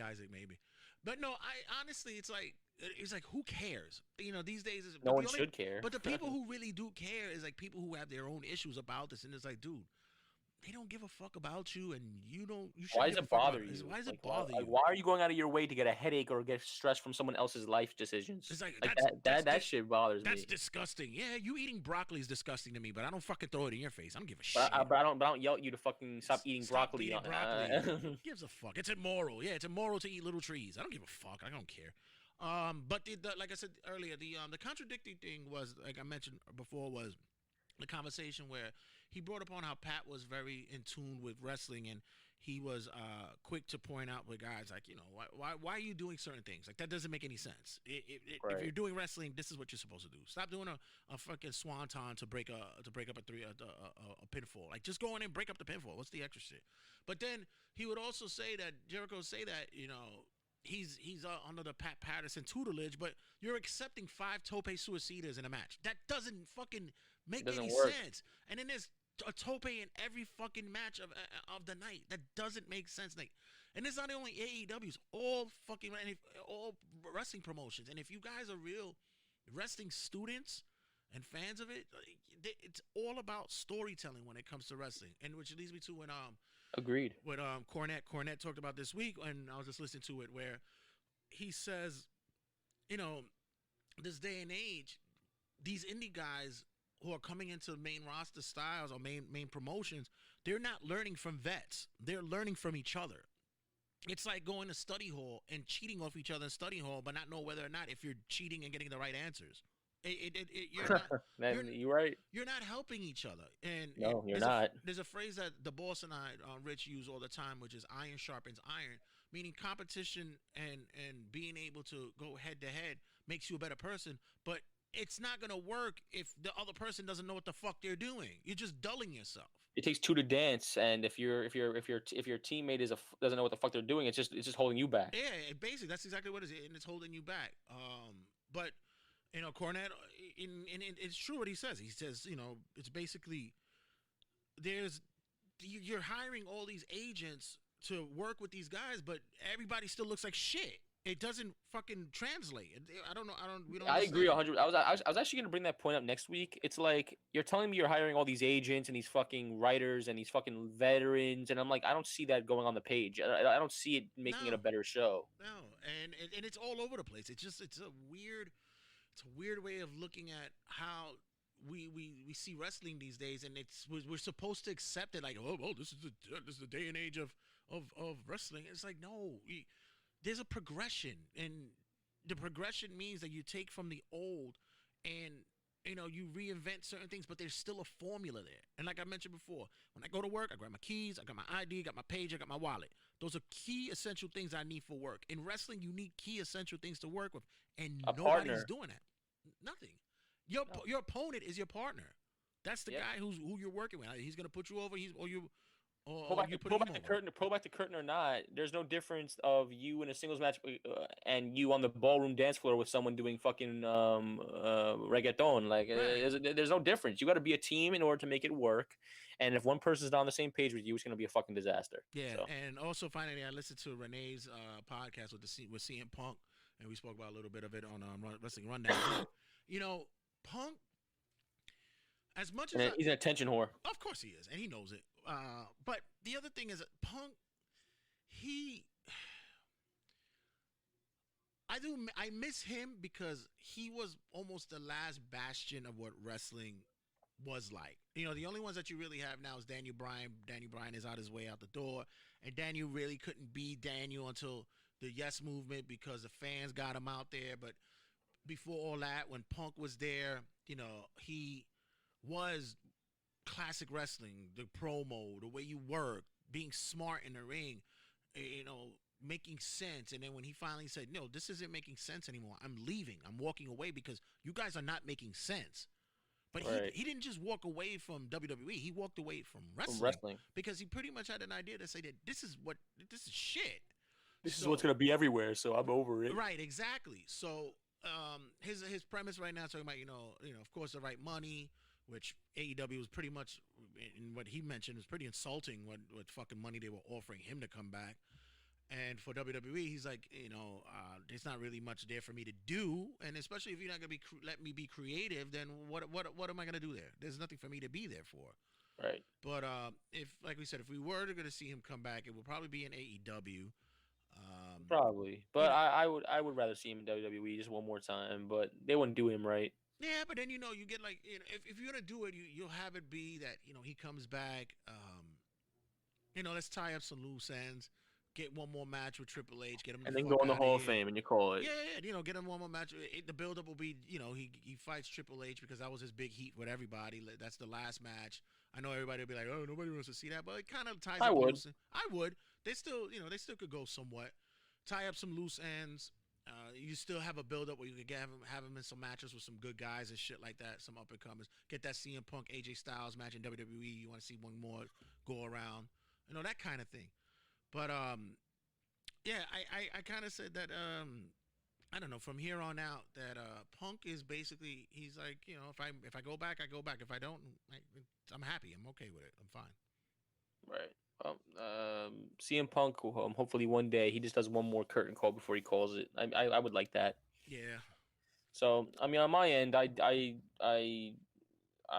watched some Wrestling with Regret videos. He went over the NXT 6, which I don't even know if they were called that. Like the group that came in that consisted of Otis, Heavy Machinery, EC3, Lacey Evans, Nikki Cross. That group of NXT talent that came in after the ratings went dog shit. Yeah. It's unfortunate because you look at that list and the potential's there, but they all fucking flopped. The only person who's still available right now is probably Otis and Lacey Evans and Nikki Cross, I guess. But like none of them have like skyrocketed to the top yet. Because once again, we want to put. We want to rape NXT, which I think the problem is with. They shouldn't be raping NXT. That's the problem. Yeah. It's a developmental show. It's to gain these guys' characters. So when they come on the main roster, they already know. Oh shit, this is ABCD. This isn't like. It's fucking annoying, man. Well, it is because it's Vince once again seeing something good happening, and just because it's getting a push and praise of NXT. With their crowd is like they're gonna we need them for the main roster, and it's like for what? He doesn't give the talent a chance to find out if their success was a lightning in a bottle or not. And then it's jam packed anyway, so it's like why do you care? Your roster's already jam packed. You're not even using them on the main roster or like certain talents as they already. Why do you want to add more to it? Just let them fucking work this There's shit no out. need. No NXT need. is probably the only ground where these guys are actually, like we mentioned earlier, are learning with vets, that they're there working amongst each other. Like kick down some vets, let them go in the ring with them back and forth there, and then we can see them progress in the main roster. But right, agreed. It's just Vince doing bullshit. What else? Of course. Besides that, nothing. I mean, I just watched a lot of wrestling this week, Right, so let's just go right into Raw. Yes, sir. As Randy Orton cut a promo in the opening of the show, claiming that he's not afraid to face the Fiend. Orton said he's going to show up at Firefly Funhouse, knock the door, and wait for someone to let him in, blah, blah, blah. Alexa Bliss was not here this week. I don't know why. I guess she took her little break, as usual. But then Mr. Bray Wyatt shows up on the screen and introduces a new game called Let's Get Randy. I love that. Yes. That was fucking hilarious. Anyone who watched Austin Powers or anyone in Britain, you would respect and love that fucking... You know what, okay. You know what being Randy is. Yeah, exactly. And he asked members of the Funhouse how Orton should be punished at TLC. After being dissatisfied with the answers, Wyatt said not to worry and that he always has the right answer. Orton challenged Bray Wyatt to a match later in the night as himself, not the Fiend. So that opened up the night. Then we had Asuka versus Shayna Baszler, and Asuka beat Shayna via pinfall. You thought that was a missed opportunity there? You think Shayna should have got the win there? Yes, and it's still, once again, we're building a story on bullshit. Absolutely. You know what's sad? That the entire women's story in general on Raw is all dedicated right now to trying to put Lana over, like forcing Lana to get over. Mm-hmm. And it's like, I'm not buying it. I don't care. She's not good in the ring.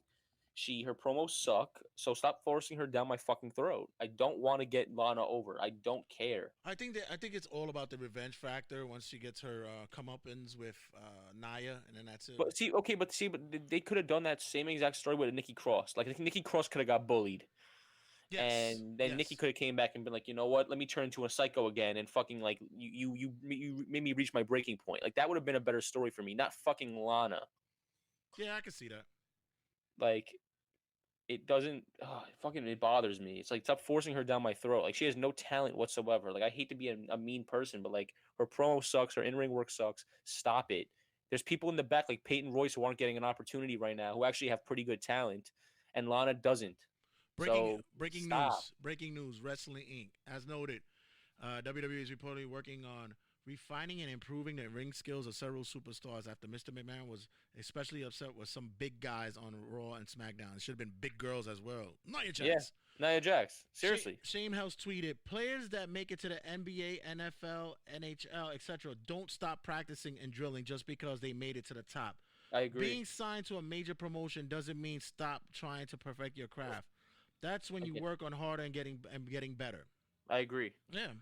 I agree 100%. And like yesterday, I was going off on the fact that they were going to get more training done. But at the end of the day, like, you don't send them back. You work with them there. I wouldn't even call it coming back. Like, they're like, listen, they're all. It's not like they're traveling. It's not like they're traveling the country right now and they're getting off the tour. Like, they're all in Florida. So literally, it's a 20-minute drive to the performance center. So why wouldn't they take extra classes? To be honest, that's actually not a bad thing in my eyes. Well, probably that's it's like we're not on the road right now. So let's use this time to get better. Like, I don't see the problem with that. Well, apparently he's also saying that it seems as though that the higher ups, like Bruce Pritchard and these guys, are not happy on how NXT and the performance center are training these guys. And like I said, listen, when you got like a Dabba Koto or whatever the fuck his name is, or Mace. I get it. These guys are, they're still wet behind the ears because they're they're the centers in the NBA who can't score any points, but they're there for their height. Right, and they're pretty much NXT's, their in-house stuff. But when you got a guy like Keith Lee who's been in the ring with vets and all this shit, who's learned and I don't know. I find it to be very peculiar. I think they just used him as an example so that he could push everybody else down. It's a possibility. I'm looking forward to seeing like this comes out. Like what comes out of this. I want some progression, so we'll see. So what has happened in Raw? We had Dana Brooke and Ricochet versus Slapjack and Retribution. Slapjack and Reckoning. Sorry, Reckoning. Yeah, I'm sorry. My source, like I gotta change my reliable source because my source has it here that it was Bobby Lashley defeating Matt Hardy.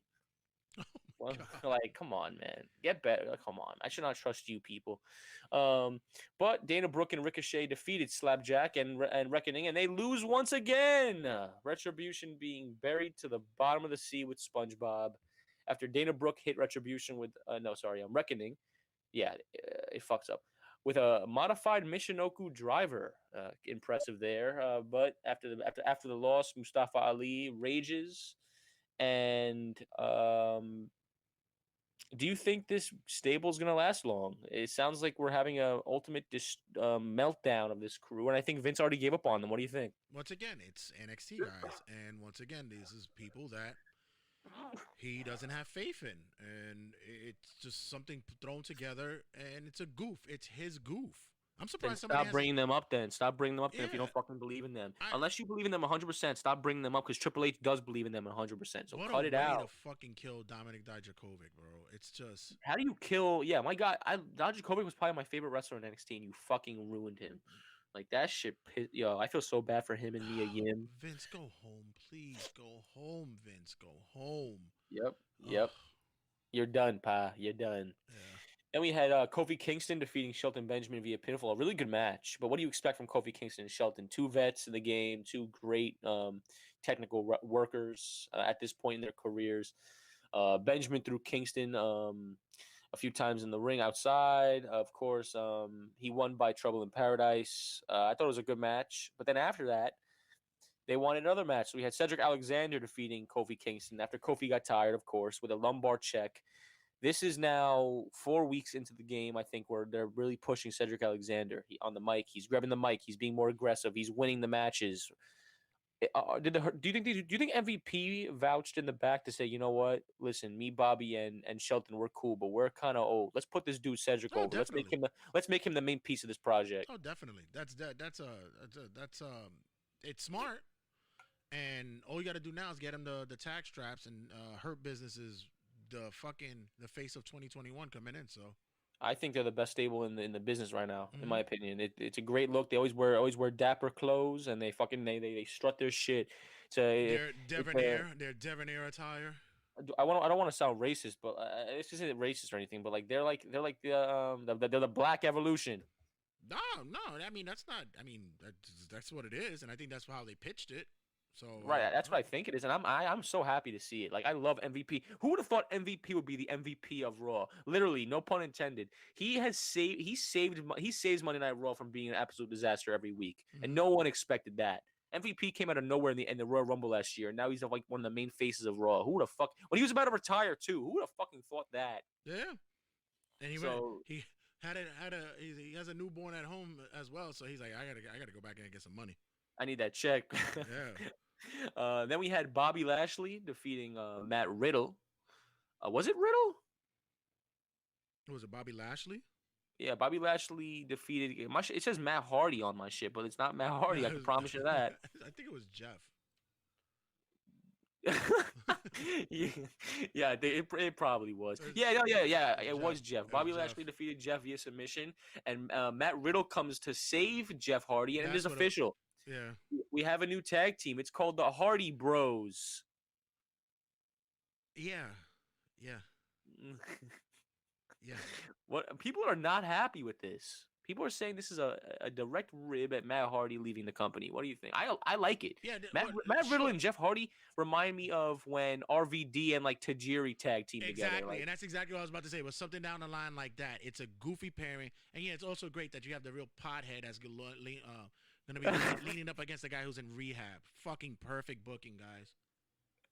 But they're both their ring styles kind of like I like their ring styles colliding like as a team. Yeah, but great. Why don't we just put the fucking the stoner with the guy who needs to stay the fuck out of trouble? Perfect. That's true though. Awesome. I didn't realize that. So think about it this way: Jeff Hardy, his entire time after coming back from WWE, has been like his demons thrown in his face. WWE is basically begging him to relapse. Yeah, I don't want to say that I like this. That's fucked up. But like, am I wrong? Like the first story, we're gonna make you and Sheamus fight in a bar. Now you're gonna tag team with a pothead. It's like, what's next? Am I gonna fucking wrestle in a fucking pharmacy? We're helping you. We're not enabling you. We're helping you. They're gonna have a fucking pharmacy match, and there's gonna be painkillers all in front of his face. Exactly. It's gonna be fucking methamphetamines and shit all around him and shit. Like, what the fuck? I just don't get it. It's very weird. It's very weird. It's very weird, ladies and gentlemen. Very weird. Also on Raw, we had I think AJ Styles was a guest on Miz TV this week. He was asked about his match with McIntyre at TLC. Surprisingly, they've never faced before. I did not know that. I'm happy to see them have that chance to go. Of course, Miz and Morrison do terrible impressions of McIntyre and Sheamus. Is this really how Morrison sounds, or are they making him sound like an absolute fucking mook?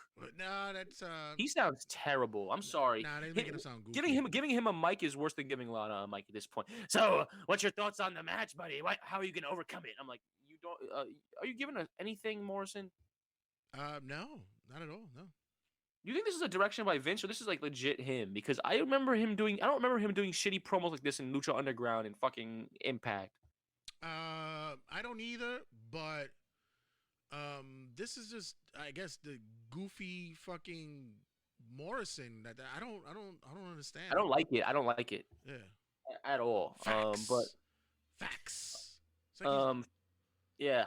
Throughout the night, we had Drew McIntyre and Sheamus going back and forth, saying, "Are you on my team? Or are you not on my team? Are you gonna turn on me?" Keith Lee approached Sheamus, saying, "You're gonna turn on Keith Lee." All night. That's basically the story, and I can't be mad at it. Sheamus versus Drew McIntyre is a program I want to see. I want to see Sheamus and Drew McIntyre, 100%. So that's what I'm excited to see. So we had the tag match. We had AJ Styles, The Miz, and John Morrison versus Sheamus and Drew McIntyre in a 3-on-1 2-handicap match. This was not the main event, but I'm gonna talk about Randy and Bray last. Styles hit the phenomenal forearm on Drew. McIntyre and Sheamus got off to a hot start in the beginning, dominating most of the match, and then we had Sheamus tagging himself in and cleaned house before accidentally, quote unquote, hitting McIntyre with a bro kick. The heel team wins, and McIntyre and Sheamus lose it and beat the shit out of each other in the back, but then join together to beat up a security guard and go get beer at the end. What do you thought about that fucking disaster of a fucking segment? For me, it was like you hated each other 5 seconds ago. Now it's like, all right, let's go get a pint. I'm like, all right. It's a stupid way to kick off a feud. It's just dumb. It doesn't. like if you and me got into a fucking argument, if you and me got into an argument, I'm not gonna go 5 minutes later and go, well, actually we might, because we're like family. Yeah.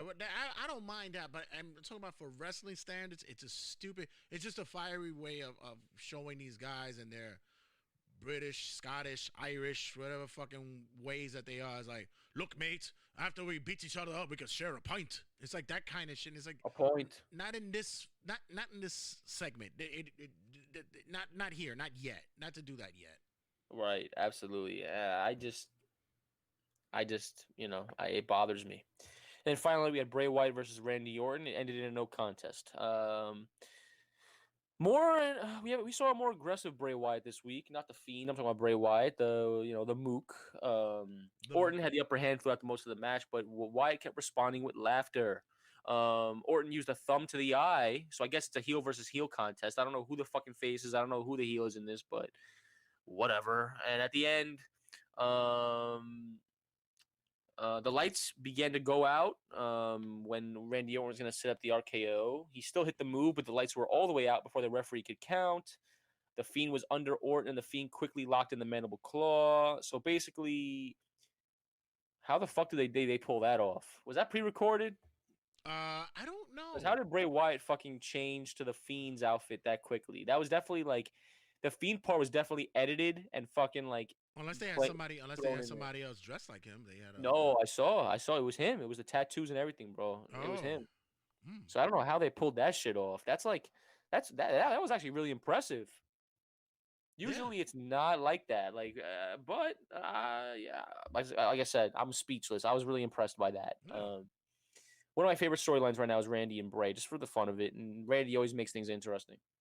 So that was Raw. Raw was okay. It's setting up for TLC. It is what it is. Let's go to AEW Dynamite, guys. Actually, scratch that. Let's go to Impact Wrestling. Oh, yeah, you gotta go to Impact. We have to do it in order. We have to do it in order this week because it does matter. Let's go to Impact. Impact Wrestling this week, and we just watched it again last night, and I'll be the first one to say it. I was impressed. I really was. We had Chris Sabin versus Ethan Page to open up the night, and I was fucking impressed. That was a great match. What do you think? Oh yeah, of course. If you already know the news story, like this is Ethan's swan song, and of course I think he's going to NXT. This is his This is him showcasing his skills, and that opening match was solid. It was. And I love Ethan Page. I thought Ethan Page was a superstar back when he was in Evolve, and I saw a few when he was all ego. Ethan Page. I remember watching him at a few indie shows, and it was impressive, man. But I hate to say it. I fucked up. Right. I fucked up. It was not Ethan Page. It was Josh Alexander. It was Alexander. Yeah, I was about to say. It does not take away how good Ethan Page is, but Josh Alexander is as good in my opinion. Yeah, it was Josh Alexander. I forgot that he opened up the match. But Sabin defeated Alexander, and nothing but impressive. It was a great match. Alexander's fucking great, dude. They're the North. I don't know if they want to be together, solo. I think they should stay as a tag team because we need tag teams. I think Alexander and Page should go to NXT. NXT would make them NXT tag champs like instantly. But he's staying. I know he is because he wants to. I think he loves the schedule, and I think he appreciates the opportunity that he was given in Impact. Yeah, Alexander's staying, which I'm okay with. But Ethan Page wants out because he knows he knows he'll get that check somewhere else. Mm-hmm. So yeah, that was a pretty good start. Then we had TJP versus Brian Myers on 205 Live. Impact Wrestling. The main event, right? I'm sorry, I can't take Brian Myers seriously. WWE and you know what? But it wasn't bad. They actually made him. It wasn't bad. They made him look good. Right. What do you thought about this one? Because by the way, TJP, stop getting more tattoos. They look terrible. Yeah, it looks like he's just getting pick'em and stick'ems. He looks like a cyberpunk character. Exactly. Looks like a robot in Cyberpunk. Yeah, it went through the two breaks, and no, one break. Sorry, it went through one break, and like I said, it was a decent match, and it made Brian Myers look good. TJP worked him well, so. Yeah, it was a good match, and Myers defeated TJP. I guess Myers is gonna get a championship. I think he's gonna go for the Impact belt against Moose. Whatever, it is what it is. Then we had Cody Deaner. Cody Deaner versus Eric Young. Eric Young, of course, picked up the win there. Quick pick-me-up match for him. I think he's one of the best things on TV on Impact right now. His entrance is fucking dope, too, with the green lights. He looks like fucking a lizard. It's bananas. Taya Valkyrie and Rosemary versus Deonna Purrazzo and Kimber Lee. By the way, I just want to point a quick side note. Rosemary has the best theme song in wrestling, hands down. That shit is fucking awesome. That song is fucking hot. That shit is a banger. But Rosemary and Valkyrie defeated Lee and Purrazzo, and after that, we found out that it'll be Deonna Purrazzo versus Rosemary at the next pay-per-view. Kimber Lee needs to lose weight, though. You think so? I know so, and I'm not fat shaming her as you Mooks are gonna say on fucking on and comment on the stream. I've seen Kimberly at her best, and this is not her best. Yeah, when she was thinner, I've seen Kimberly where like me and Red were discussing this because she could be women's champion one day. Now it's what the fuck happened. Yeah, she worked. So, it was funny because the last time we saw her when she was in House of Glory, when we saw her live, I even turned to you. I said, "Ooh, someone's been putting on the weight. What the hell?" Yep, you could tell. And this is what I'm saying. This is not like me being an asshole. This is me legitimately seeing her at her best. Me and Red have seen her at her best in the Indies, and we had high hopes. And now it's just like, okay. Oh, now her boo is in NXT. So, who's her boo again? What's his name? The one from the Rascals. Oh, really? Oh, you go, bitch. Yeah. You get that break, get that head, then leave, son. Hey, you can go use the PC to work out.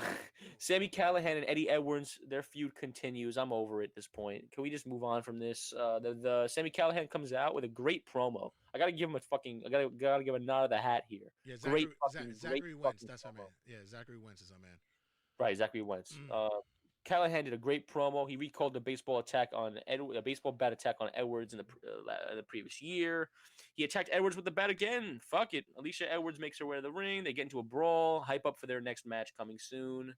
Then we had the main event, which was sorry, I had to do that shit. We got Rich Swann and Willie Mack versus Chris Bay and Moose. Is Chris Bay a heel now? I don't know, but the funny thing is when they said when they went to Rich Swann, it was like, no, sorry, you can't come in. Only the champion could be here. But he's like, I am the champion. It was like, oh. Yep. It's like, no, Kenny Omega. Which, by the way, yes, I do have to note this. Kenny Omega was teased throughout the entire night. He was on a big bus, the same bus that takes you to Magic Kingdom at Disney, the shuttle buses. And Rich Swann wanted to enter. He couldn't. That obviously was a seed being planted, as we'll have Rich Swann versus Kenny Omega one day. I think it's an absolute I think it's a missed shot. I love Rich Swann, but if you're going to make Kenny Omega face the Impact champion, you got to give that belt to someone else. Someone who has been the face of TNA for a long time. I would give it to, like, who would you give if you were to give the belt to someone right now to make him face Kenny Omega to make the match must see? Who would it be? Because I'm sorry, Rich Swann and Kenny Omega is not must see for me. I've seen it at fucking House of Glory 2.0. Who do you think? Who do you think would be a good replacement? I would say give EC3 that shit before he fucking leaves. I don't know. I mean, yeah, that'll probably be the better look before, if he is gonna fucking go back to Impact or Ring of Honor, whatever the fuck it is that he's doing these days. I think the only one up there right now is probably gonna be either you give it to Sammy or you give it to fucking to Moose. I mean, those are the only ones that really right now, honestly. Yeah, you're right. And Moose isn't even that good, and I think Moose is one of the top guys. Willie Mack smells like shit. Sorry. And at the end of the match, Bay and Moose defeated Mack and Swann. Mad random. Yeah, well, am I wrong? I mean, I've seen him live. I don't know. I never smelled him, so I don't know. Listen, bro, I was at fucking Bound for Glory, and he walked down the ramp, and he smelled like shit. But Isaac has said that wasn't true. That wasn't. Well, guess what? That's Isaac putting the talent over. He fucking smelled. Okay, that's Isaac protecting his people. He smelled. Okay. Well, you can put. I'm thinking about it. Look, you can put Ace Austin with the belt. That'd actually be a good match with him and That's cool. Kenny. That's cool. But that's picking flowers. That's picking petals at that point. Yeah, no. The one I'm talking about against Kenny. That's actually a good one. Maybe EY. That'd be a good one. Right. That could work. And that's it. I'd rather see Ethan Page versus Kenny Omega. Yeah, unless they're gonna fucking put the strap on fucking Ken Shamrock or some shit like that. Oh, and I will not watch that. No. Okay. fuck out of here. And then we had, of course, the interview everyone was waiting for. Impact and AEW are indeed working together. They are partnering together. And everyone's excited for it. They had a quick interview, which was the same thing that was said on AEW, so I'm not going to review it twice. He basically said that they've been playing this for a while now. The second Kenny Omega was signed in AEW, supposedly him and Don Callis were prepping this. Don't understand how, but sure. Don Callis said that Kenny is now the collector, and he wants all belts, and that was a tease at maybe winning the Impact Championship. I think he's definitely going to. I Red, if you want my opinion, I think Kenny's winning the Impact Championship. Yeah. I think he's gonna be undisputed champion and put both brands over. I just think that's the way they're gonna go. Well, of course. I mean, that's automatic. That's exactly the way it's going. They're turning Kenny into a superstar like we wanted, and for everyone who's complaining, you're a shrimp. Like period. I mean, you wanted the cleaner back. I mean, this is the best cleaner you're gonna get. Yeah. What do you thought about the promo from Impact? Impact and AEW, because everyone said that they were so hyped for Kenny Omega. The only difference was the vehicle that they came in with. Okay, it was the same exact promo. I was more of a fan of the paid advertisement by fucking Tony Khan with right. Tony That shit. At first I thought it wasn't like a joke, and I was like, "Yo, Tony Khan cannot talk on the mic." But I found out it was a rib. So it's a rib and it's goofy, so it's just funny. Right. So I can't complain. But what do you thought about Kenny Omega's reason why?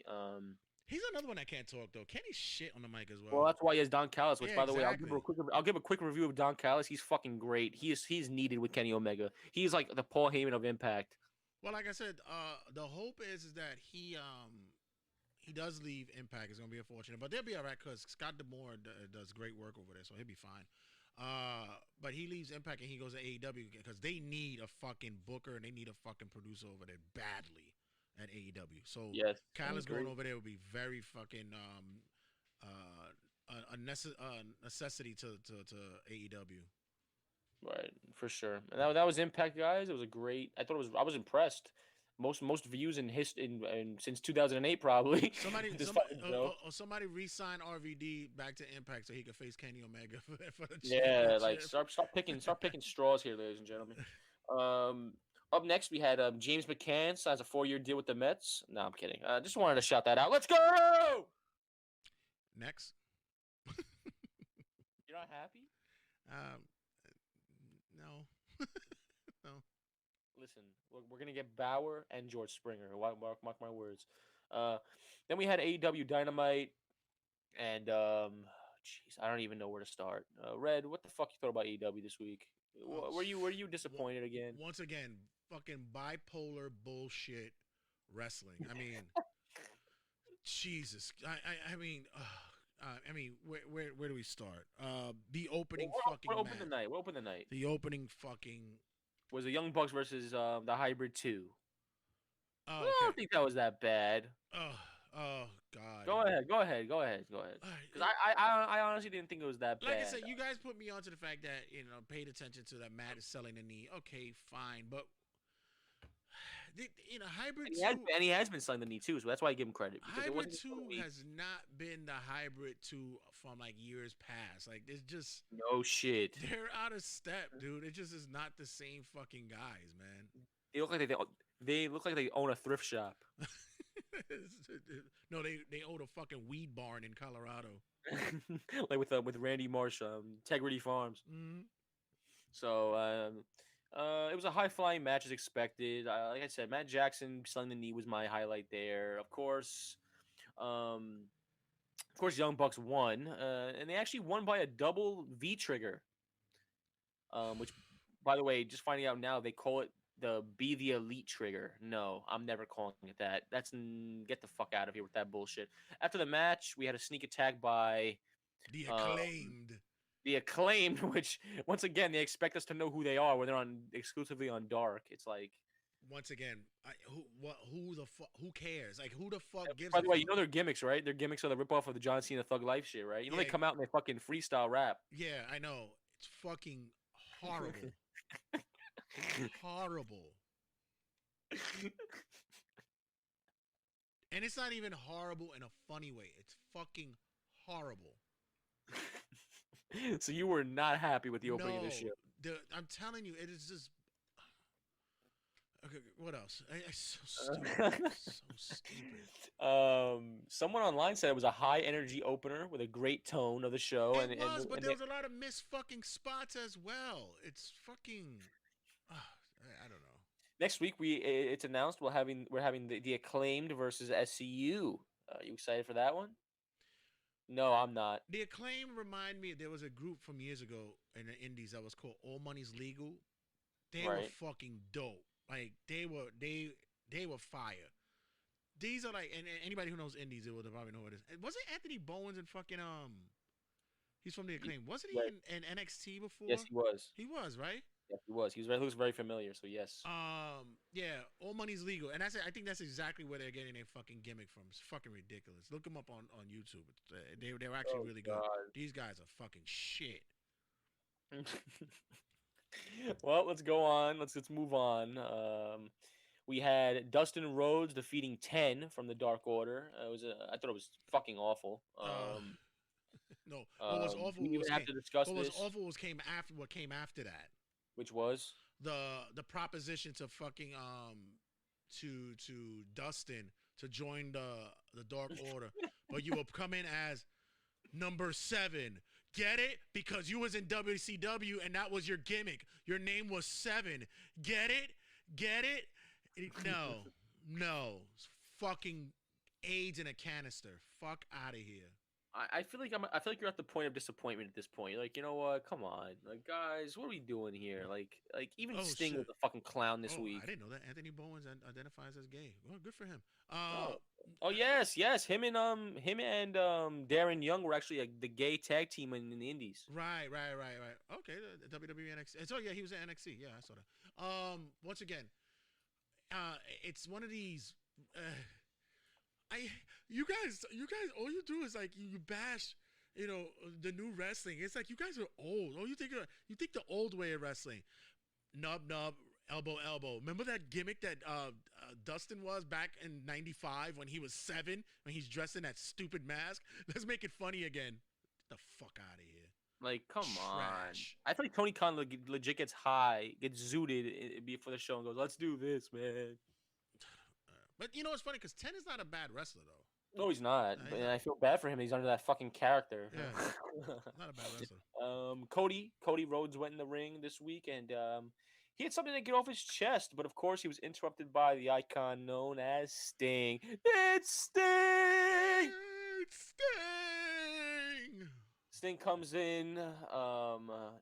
He gave Tony Schiavone a hug, and he begged Tony Schiavone to do the call. It's Sting.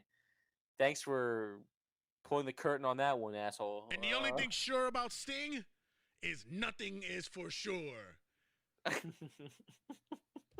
No, the only thing I'm sure of is nothing is sure.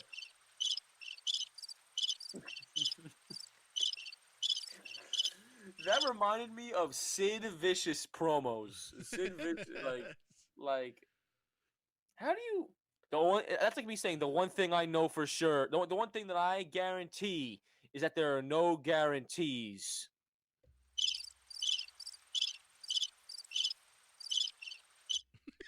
Like, okay,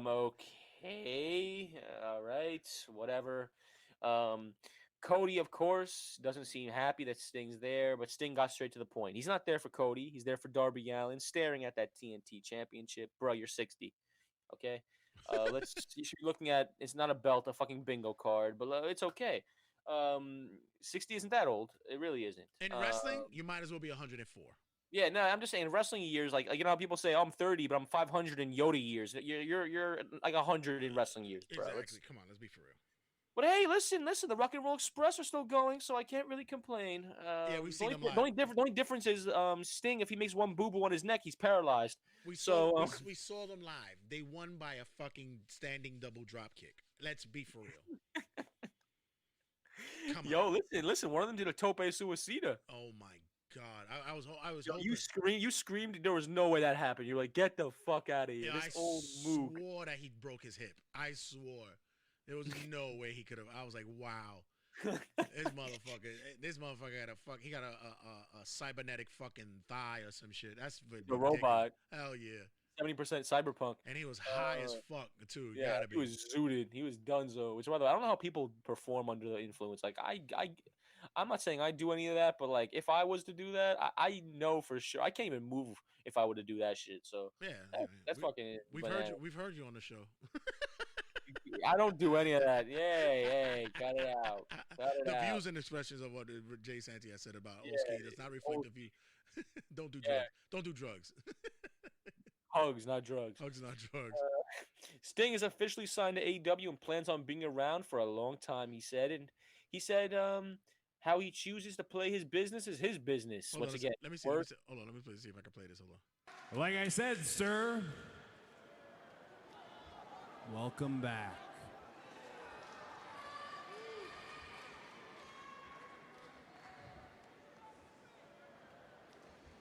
Cody, I know that you know every single thing that goes on around this place, but you know me too, and you know what I say. The only thing for sure about Sting is nothing's for sure. What kind of shit is that? Except this. I am signed officially with AEW. And I plan on being close to the AEW wrestling fans and in this promotion for a long time. I swear, he looks like fucking Jim I plan on spending a lot of time right here. Lihu Zerher. Smoking. But the way I choose to play, Cody, is it's my business. He looked like he was about to rape him. He hugged him. Yeah, See you around, kid. Won't be kid. He looked like he was about to fucking groom him for some ass fucking or some shit. It's like, dare call me a kid or I'll fuck you in the ass. I'm gonna fuck you when you get in the back. You're getting fucked. Oh God, what's next? Then we had. Was it the Taz promo that came after that? Yeah, the Taz promo that came after that, where Team Taz was all together, and all of a sudden we find out that Team Taz took back his son, and now he's training his son now. Like anybody cares. I'm really getting a work on with this cricket noise. What do you think about Darby Allin's quick video with the what does this picture mean to you? And one of the pictures was Sting. He should have turned around and said, "Father." Which, by the way, Darby Allin does direct all of these videos he makes. What do you think about his work so far in the vignette section? Of I laugh because every time I show Sally like the video of it, she goes, the like any of the cinema of it, she goes, "They do that on iMovie? On iMovie? That's on iMovie? That's iHome, bro. That's on it's on an iPhone. Yeah, they do it on the iPhone. I wouldn't be surprised. I really wouldn't be, bro. No, but I laugh because there's no build up to the whole Taz's son training with Cody. Then all of a sudden, whoops! Look where he's at now. Like no one cares. Somebody turned around and was like, "Who the fuck is this kid? Why is he here?" You know AEW's problem is that they're not looking into everything. Basically, no. Like I'm realizing that, like for example, like with this exact story, the problem is that WWE is known for having storylines at the ready for a year from now. Like they have a script, so like, or they have, I don't know anymore. Like they're doing shit last minute, but like in the past, WWE used to have a whole set of like what they wanted to do for the whole year. Now I feel like AEW is just winging it and they're rushing it. Like they don't have a story ready in 4 months. They don't have a story that's planned for February. Like they're going on the weekly basis, so they're rushing everything. And it's clear to see. It really is. That shit pisses me off. Like can we just pace it out? It's not a fucking race. It's a marathon. Beautiful, like a beautiful way to express it. That's exactly what it is. It's not a race. It's a marathon. And the marathon, supposedly, if you want to succeed, it's forever. So you have a lot of time. Because if you never want to close up shop, you're trying to be in the business forever. So let's just fucking take our fucking time, please. Then we had Abaddon squashing Tesha Price. Nobody cares. Her and Hikaru Shida got into it after the match. We had a quick. Oh, we had the Shaquille O'Neal and Brandy Rhodes interview. Oh my God! So And if we play it, useless. I hope we don't play it because if we play it, we might have to censor the entire thing from being shit. Wait. I'll just play this part here. Hold on. But you did the arm, though.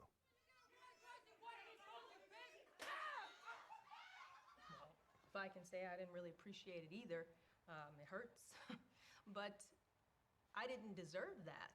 She came into my house and came at my people and my family, and So that's why you the ain't reaction why you're you ain't always fucking gonna get if you do that. fucking No call matter the what, cops? she can break my arm. Right. She does it again next time, I'm gonna be in her face again. If she does it again, if she does it to me next time, I'm gonna be in her face again. So let's break her other arm. Right. And Matt Like, will know what what it is the- to have both his arms broken. So let's break both her fucking arms. That shit is bananas. My hope is we can stop all this, and then nobody else has to get hurt.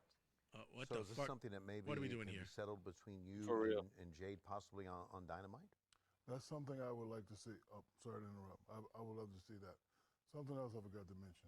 I had a little thing. I went at Cody on Twitter. Right. Just me being me, having fun.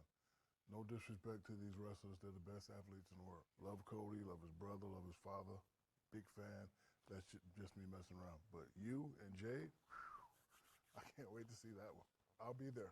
All right, well, there you have it. Thanks for being with us. Yep. And Wait for Brandy, this thank shit. you very much. And Thank you. Okay. I appreciate it. Yep. All right, very cool.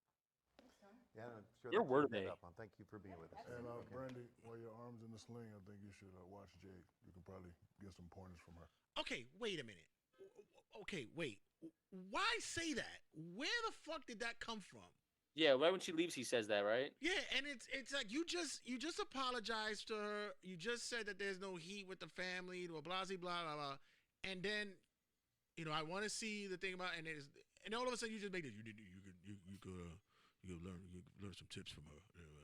Big Shakalicious, Big Aristotle. Like what the fuck? It was only to lead up to. That was a good impression, by the way. Thanks. Oh, so you're just gonna disrespect me like that again? It's a pattern of behavior here that I'm saying. You know what, Tony? I'm sick of this shit.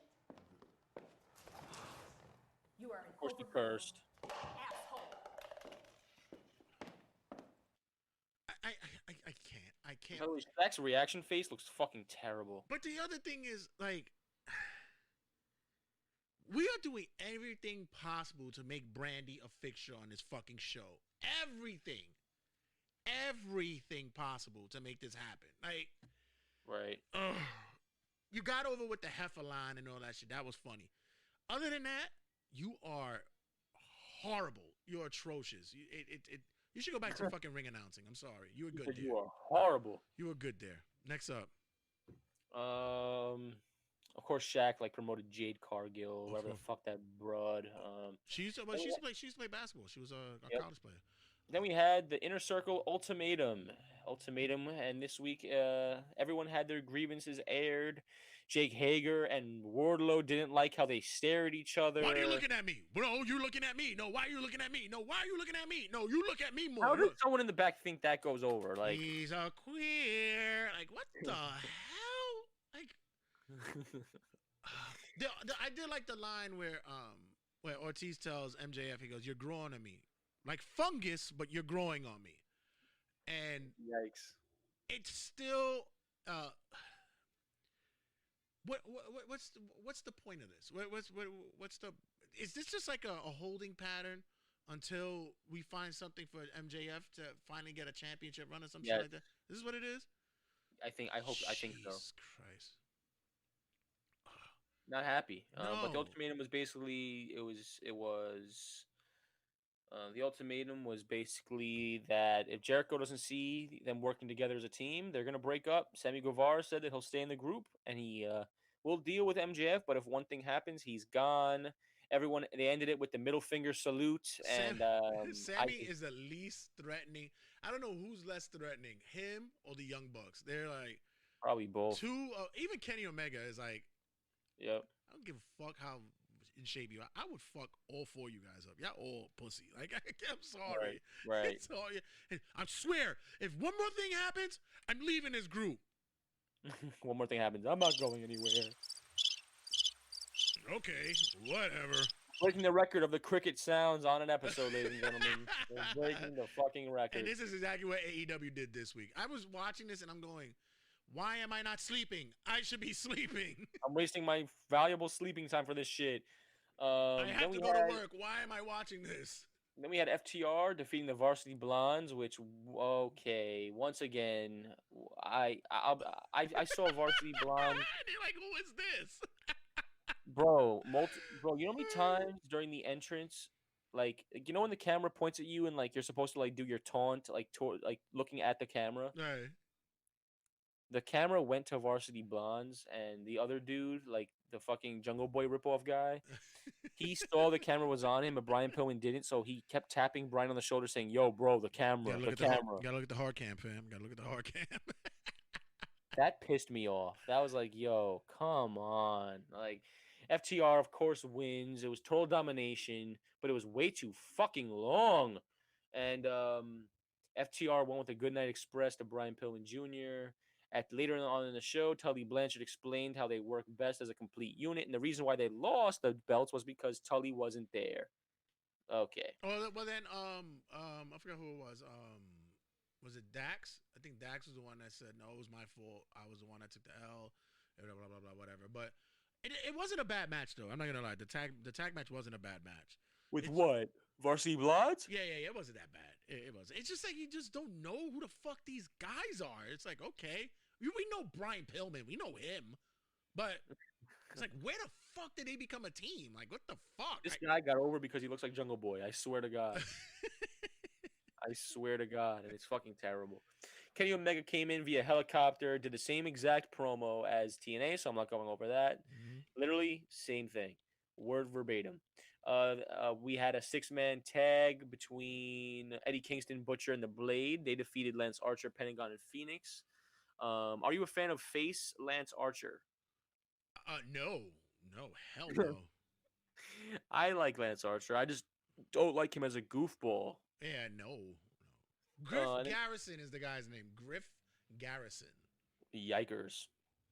And finally, we had MJF versus Orange Cassidy for the Dynamite Diamond Ring, and it ended in chaos as expected. Miro came out. Before you go into that, the match with Eddie Kingston and them was actually good, but I thought it was okay too. Like, yeah, anything it was involved good, in but it's just like, once again, you got these guys. He didn't get hurt during the match, but he is hurt. Penta's out. He got injured during some kind of training and shit, so he's out. But it's, once again, you're putting way too much emphasis of trying to be shocking when I think they really are afraid to have wrestling matches. I really do. Like, just wrestle. Yep. Just fucking wrestle. No, but that's what I'm trying to tell you, though. Like, they're scared. Like, they're legitimately not trusting these fucking wrestlers to put on a legit wrestling performance. By the way, they have to throw a gimmick in. Did we cover the interview with Hangman Page with his fucking Christmas sweater? No, but you can go over it quick. Yeah, so Alex Marvez interviews Hangman, detailing that there is a match coming up next week where it'll be Hangman versus Matt Hardy in Private Party due to what occurred during the Diamond Ring Battle Royal, I guess. And yep, they saved him multiple times. And of course, who comes out? We have our guy John Silver and fucking Alex Reynolds come out, and they said that they would be a part of Hangman's team. Hangman refused at first, but then accepted last minute because, persuading, I guess, whatever. And he says, "I will. You guys could help me and be in my match, but I'm not joining the Dark Order." And which means Hangman might be joining the Dark Order. Like, he is. I think him and Brody. Is it necessary though? Oh, it's not. And it's desperate for that's their answer for saying we have nothing for you at the moment, Hangman. I'm sorry. Yeah, creative has nothing, because now we got Kenny Omega doing so much stuff. Yeah, it's wonderful. For the main event, like I said, MJF fought Orange Cassidy. MJF wasted no time in destroying MJF, of course. It went back and forth at the end, of course, but the Inner Circle aided MJF, helped him win, and wait a minute. I forgot. Did I see this? Cameras cut to show Jade Cargill, Nyla Rose, and Vicky Guerrero attacking Red Velvet backstage. Yes. Where Serena and Big I Swole make saw this. that. I Yeah, they're forgot trying. about Yeah. that. I think the idea here with these segments of like the quick beating up in the back is trying to distinguish who the faces and the heels are in the women's division. I think it's trying to add some layers to it because now it's like, okay, now I could say that Nyla Rose and Jade Cargill and Abaddon are the heels and the faces are Hikaru Shida, Red Velvet, and Sarib, whatever her fucking name is. Like, I guess that's the reason, but besides that, I just don't care. Like, the division sucks.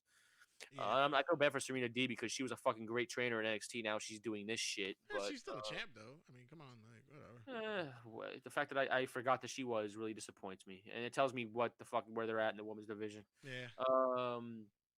At the end, of course, MJF wins by Miro. Miro got in the way, and Miro with his Gucci fucking outfit comes in, distracts Orange Cassidy, and actually hits him. Sorry, and MJF picks up the win. I laugh because Brian laughs on Cornette. He goes, not for nothing, but you know, me growing up in New York City and going to Brighton Beach. Miro's dressing just like those Eastern European fucking guys. I saw 50 Miros when I went to Rome. Those gavones out there. All those gavones and fucking bacha galoops. All those bacha galoops. All those fucking guinea guides out there. Yeah, all those bacha galoops who just like fucking Miro eating fucking cannolis and shit. Nah, what's the fucking Zeppolis? Shit. Hold on, I got you. Nah, I gotta finish my joke. The fact that I forgot the name. Oh, sorry, gelato. It's fucking Miro eating fucking pistachio gelato on the corner in Rome. Yeah, I've seen millions of you, Miro. And it has to be pistachio gelato. Yeah, no, gotta be pistachio.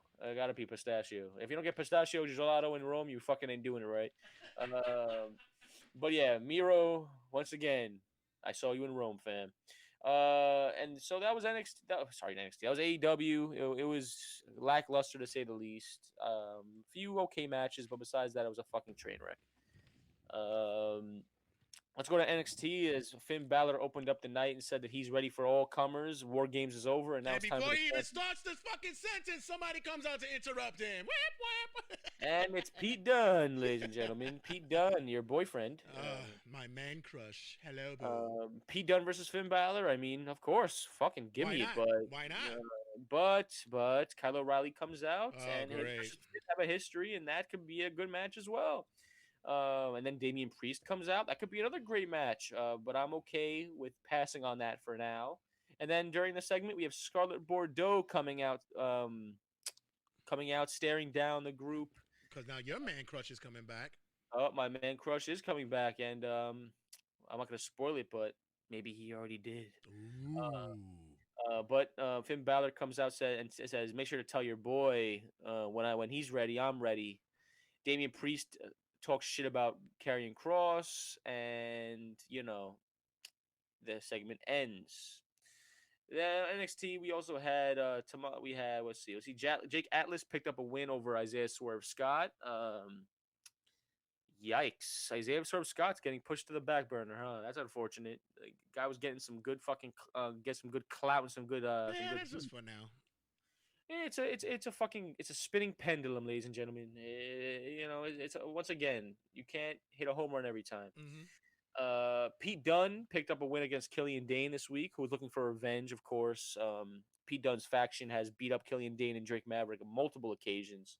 So Killian Dane was looking for revenge there, but no, Pete Dunne wins. Only Lorcan and Danny Burch attempted to interfere, but Drake Maverick was there to meet them with a chair. Maverick turned his back on the NXT Tag Champs too soon, took a beating anyway, and then it caused him to lose. Pete Dunne picked up the win there. In my favorite part of the night, we had the grizzled young veterans defeating Imperium and Ever-Rise in a triple threat tag team match, with Chase Parker taking the pin. And my notes here say, but don't worry, Ever-Rise still rules. No, they don't. Ever-Rise sucks. Who the fuck's that? Man, kiss my ass. Ever-Rise is the Rock and Roll Express on AIDS and on nothing. They have no. I'm sorry. I'm sorry. They're the Young Bucks if they were ordered by on Wish. Yeah, they were. Yeah, they're the Wish version of the Young Bucks. If you ordered them on Wish. They're the Young Bucks if you want no talent and you want no charisma. Of course, next we had Zia Lee and Boa's grueling punishment, or shall we say torture. There was no reveal for the mystery woman yet, but she is rocking some killer face paint. Who do you think it is? I don't know. I think it's nobody cares. I don't know. I really don't. I really don't. Can't say it, but I do see a Kung Wu Chinese warrior faction coming soon. I'm okay with that. Yeah. I'm okay with Tommaso Ciampa fought Cameron Grimes this week, but Tommaso Ciampa and Timothy Thatcher are far from over. Thatcher brought a chair ringside and watched Ciampa's match this week. Tyler Rust, who has been helping Thatcher, tried to interfere to hinder Tommaso this week, but it wasn't enough. And Ciampa picks up the win. What do you think about Ciampa and Grimes this week? Ciampa, well, Grimes is, regardless of what you do with this kid makes everybody looks good. So Grimes is doing one hell of a job. Ciampa and his angle with Thatcher is not over, like you mentioned, and hopefully it gets more down and dirty. Maybe it gets to that point where they do that that match, that pit fighter thing that they did with Matt Riddle, like they did before. Right. Maybe it leads to that. So maybe. Then we had Johnny Gargano for a promo segment with the new group. I think his new stable's called The Way. The Way, and you know where that's from, right? Is that a band or some shit? That's definitely a Mandalorian fucking. That's a Mandalorian fucking shout out. The reference. This is the way. This is the way. The way. And yeah, Mandalorian. In the Mandalorian, he says it all the time. This is the way. So I can only assume that that is the way. Pieces of shit. Pieces of shit. Then we had. Sorry, I'm trying to look here. Where there's a will, there is the way. We had a tag match between Gargano and Theory versus Damian Priest and Leon Ruff. However, Damian Priest was taken out by Karrion Kross. Oh, there we go. Karrion Kross is officially back in the fold. There we go. And he came back way sooner than expected. So happy to see the boss back, and I think that's a much-needed win for NXT in general as a brand, seeing Karrion Kross back. I think Karrion Kross is the future. He's the face of NXT. He will be for a long time. Vince is going to bring him up and ruin him, but, that comes later on in the story. Kushida rolled in and offered his services, so I guess Kushida filled in for Damian Priest, which can't be mad at that. And it was okay, whatever. It was fine. I really think they should do Balor and Kushida at New Year's Evil, but I don't think they should give Karrion Kross the belt match that quick. I think it should be Karrion Kross versus Damian Priest first at the next NXT, which I think they will do. And finally on NXT, we had the women's entertainment of the night. No, it's not porn. No, it's not sex. It started off with Io Shirai and Toni Storm, who had themselves a fun brawl based on a brief altercation earlier on in the night. It's a fun time here. I guess we're getting an Ember Moon and Toni Storm feud. But then in the main event, we had Ember Moon facing Raquel Gonzalez, I think, who is the future of the women's division. It was a great match. Raquel is coming along very fast. I think that I don't think she's ready just yet, but I do think that she's getting there. It was a 2-segment match where both women did a decent amount of work. But, of course, after the match, we had Rhea Ripley and Raquel Gonzalez stare each other down one more time. What do you think about the state of the women's division in NXT before we close out NXT? It's still iffy right now. It's still iffy. It's suspect. Yeah, it's still iffy. It's like Among Us. Yeah, Magenta is sus. It's suspect. But it has it. Listen, when you still got women like Rhea there, Raquel there, Tony there, Dakota Kai still there. Like those are the ones. EO there, which by the way, that fucking dive from the top of the fucking the cage at WarGames by Io Shirai was stupid as fuck. But I thought it was alright. I thought it was cool. It was dumb, but I thought it was cool. Sometimes things that are dumb can be cool. What was it? The Oscar. Like my love life. The Oscar the Grouch, like your love life. The Oscar the Grouch dive. That's what it was. That literally was. I love trash. But NXT was pretty good this week. I think someone said online that it's a train wreck. I don't think so. I think that everyone just got hurt, and I think they're trying to make the best of it. Can't be mad at that. And then finally, let's go to NXT. NXT. God damn it. You know it's a long day when that happens, ladies and gentlemen. We had Sasha Banks opening the show on SmackDown by coming to the ring for her TLC contract signing with Carmella. But the contract was missing. Carmella interrupts the contract signing. And they announced that the match will be for later on in the night. They said, fuck it, we're not waiting until TLC. Let's do the match tonight. And I was happy to see it. I was actually really happy to see that, as that would be the main event. Then we had Dolph Ziggler defeating Montez Ford by a super kick. Super kick. Red, why do I emphasize that? Because we talked about this super kick last week. I mean, last night. Like we said, listen. Super kicks, man, they've gone the way of the DDT, sir. Yeah. Well, DDTs need to fucking be a finish next because we shouted out Dolph Ziggler last night on the show because Dolph Ziggler is one of those guys who still wants to put those moves over. Yep. Roode took out Angelo Dawkins on the outside, and Dolph Ziggler picked up the win. Clearly, this is for a tag team championship match coming in the near future. I think Dolph Ziggler and Robert Roode need to fucking stop being a tag team, in my opinion. I think Dolph could be putting some other young kid over. To be honest with you, if you were to put Dolph with some young kid that could kind of mirrors his kind of attitude, I would put him with fucking Austin Theory. Yeah, that's not a bad idea. He's the show off in Austin Theory basically right now is the show off in NXT. The fucking guy just keeps promoting his looks and his fucking six pack and his fucking bullshit. I think that would be a great mentor kind of vibe. Yeah. And make Robert Roode a singles guy again. The mid card needs him. They really do. So cut this out. Stop making these random tag teams. The mid card needs you. They really do. Robert Roode versus fucking anyone in the mid card for the IC belt would fucking be cool. Like I would enjoy that. Or you could sign James Storm and make them not beer money because it's WWE, but water money. I like that. Water. Yeah, I like that. Instead of the opening of the beer can or the beer bottle, it's the opening of the water. Like water. Fuck out of here. Sami Zayn defeated Big E via countout. Which, by the way, shout out to Paul Heyman this week on Talking Smack as he went off on Big E. You saw what he said? Yes. No, I didn't. No. I saw that there was a confrontation, but what did he say? Paul Heyman said that. Paul Heyman gave Big E applause for his words, but then gave a promo that violated him. Basically, what he said was, I hope he motivated him. He implies that that Big E, sorry, that fucking reference, that thing sucked. Okay, this is what Paul Heyman said. He said it's about damn time that Big E came to the surface. This is the Big E we've all been waiting for. Right. When I say we all, I mean every single member of the production team. Caleb Braxton and all the contemporaries on the announcing staff, every member of the locker room, even Roman and Reigns and I. We've been waiting for this Big E because this is the Big E that will one day go into the WWE Hall of Fame. He said this is the Big E that Kofi and Xavier Woods brag about even knowing.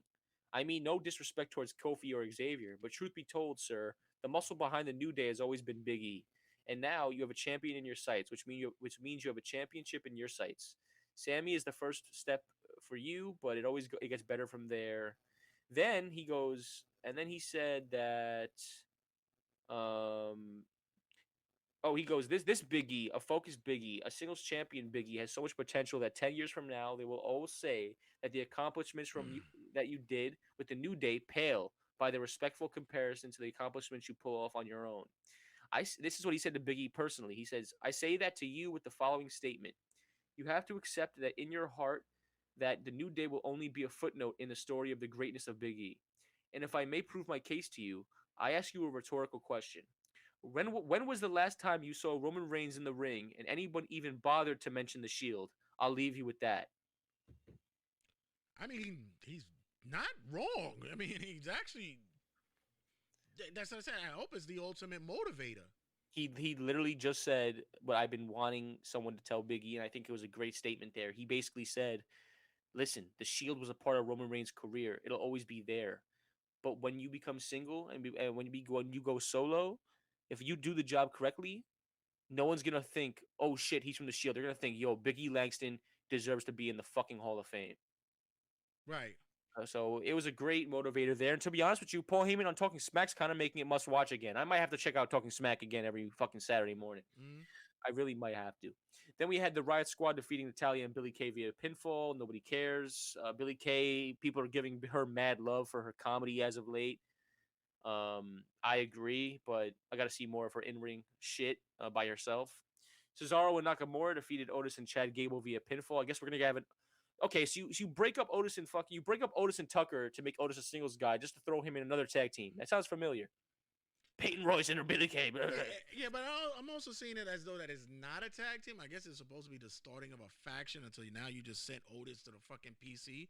Like, okay. Yeah, I don't know. King Corbin was interviewed backstage, and he introduced his new team as the Knights of the Lone Wolf. Yikers.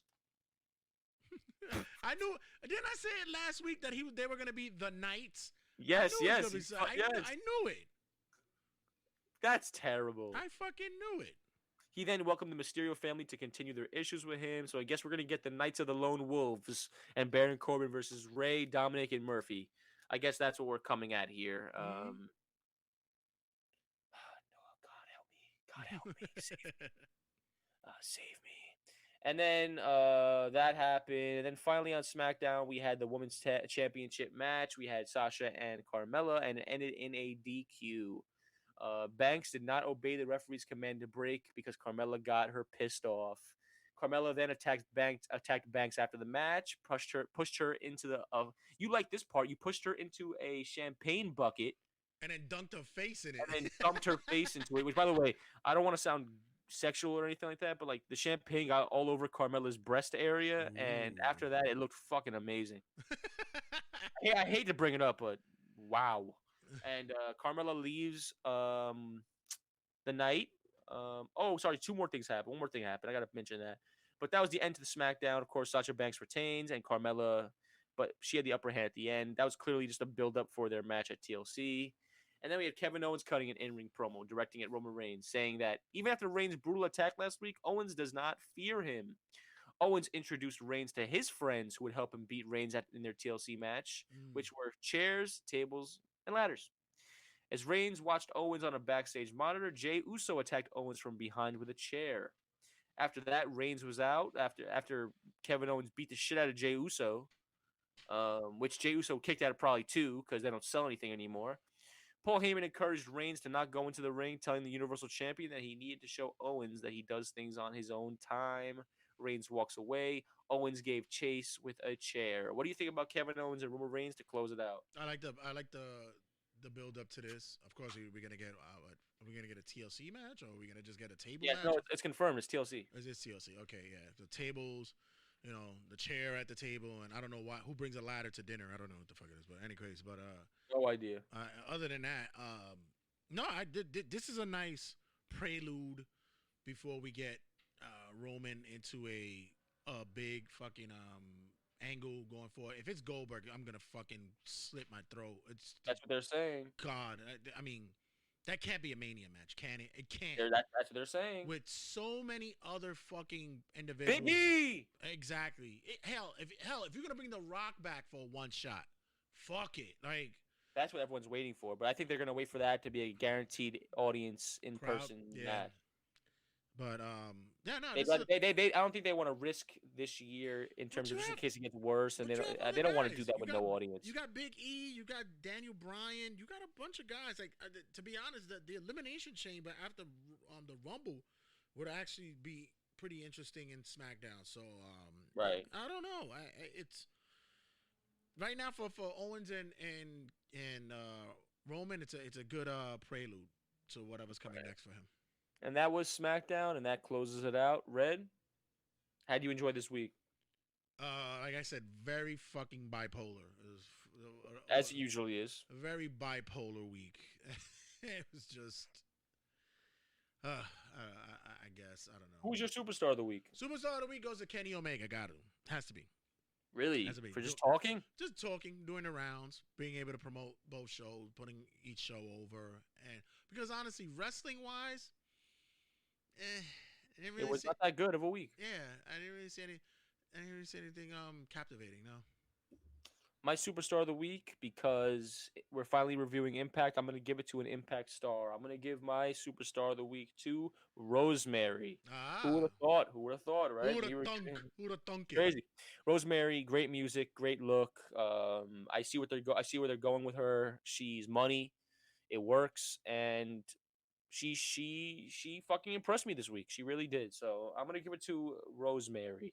All right, ladies and gentlemen, that is our weekend review for Get Vocal, as well as us here at Turnbuckle Tabloid. That wraps up our episode. Thank you for being a part of this week's episode. Make sure you check us out all the social media outlets, Facebook, Instagram, Twitter, wherever the hell you'll find XNXX. Wherever you'll find, just look us up. Turnbuckle Tabloid is all over the place when it comes to podcasting. We're on every podcasting outlet: Podbean, Google Play, not even Google Play is gone. Google Podcasts. We're on Audible. We're on XNXX. We're on FUQ.com. We're everywhere. We're everywhere. We're everywhere, guys. So you can check us out there, and as well as at RageWorksNetwork.com and at RageWorks.net. So, guys, as always, be safe. Enjoy until you see us next week. 2 big episodes. We have this episode 203. We also have on 204 a big conversation and very in-depth and very close to the heart and very thought-provoking. Unfortunate and thought-provoking conversation with Teddy Hart this week. So you guys don't want to miss that for episode 204. And guys, you thought Dr. Phil was crazy. And right? And thanks again for you guys for being a part of our episodes and being a part of the show. And take a bump, guys, and we're out. Later. Turnbuckle Tabloid. 3, 2, 1.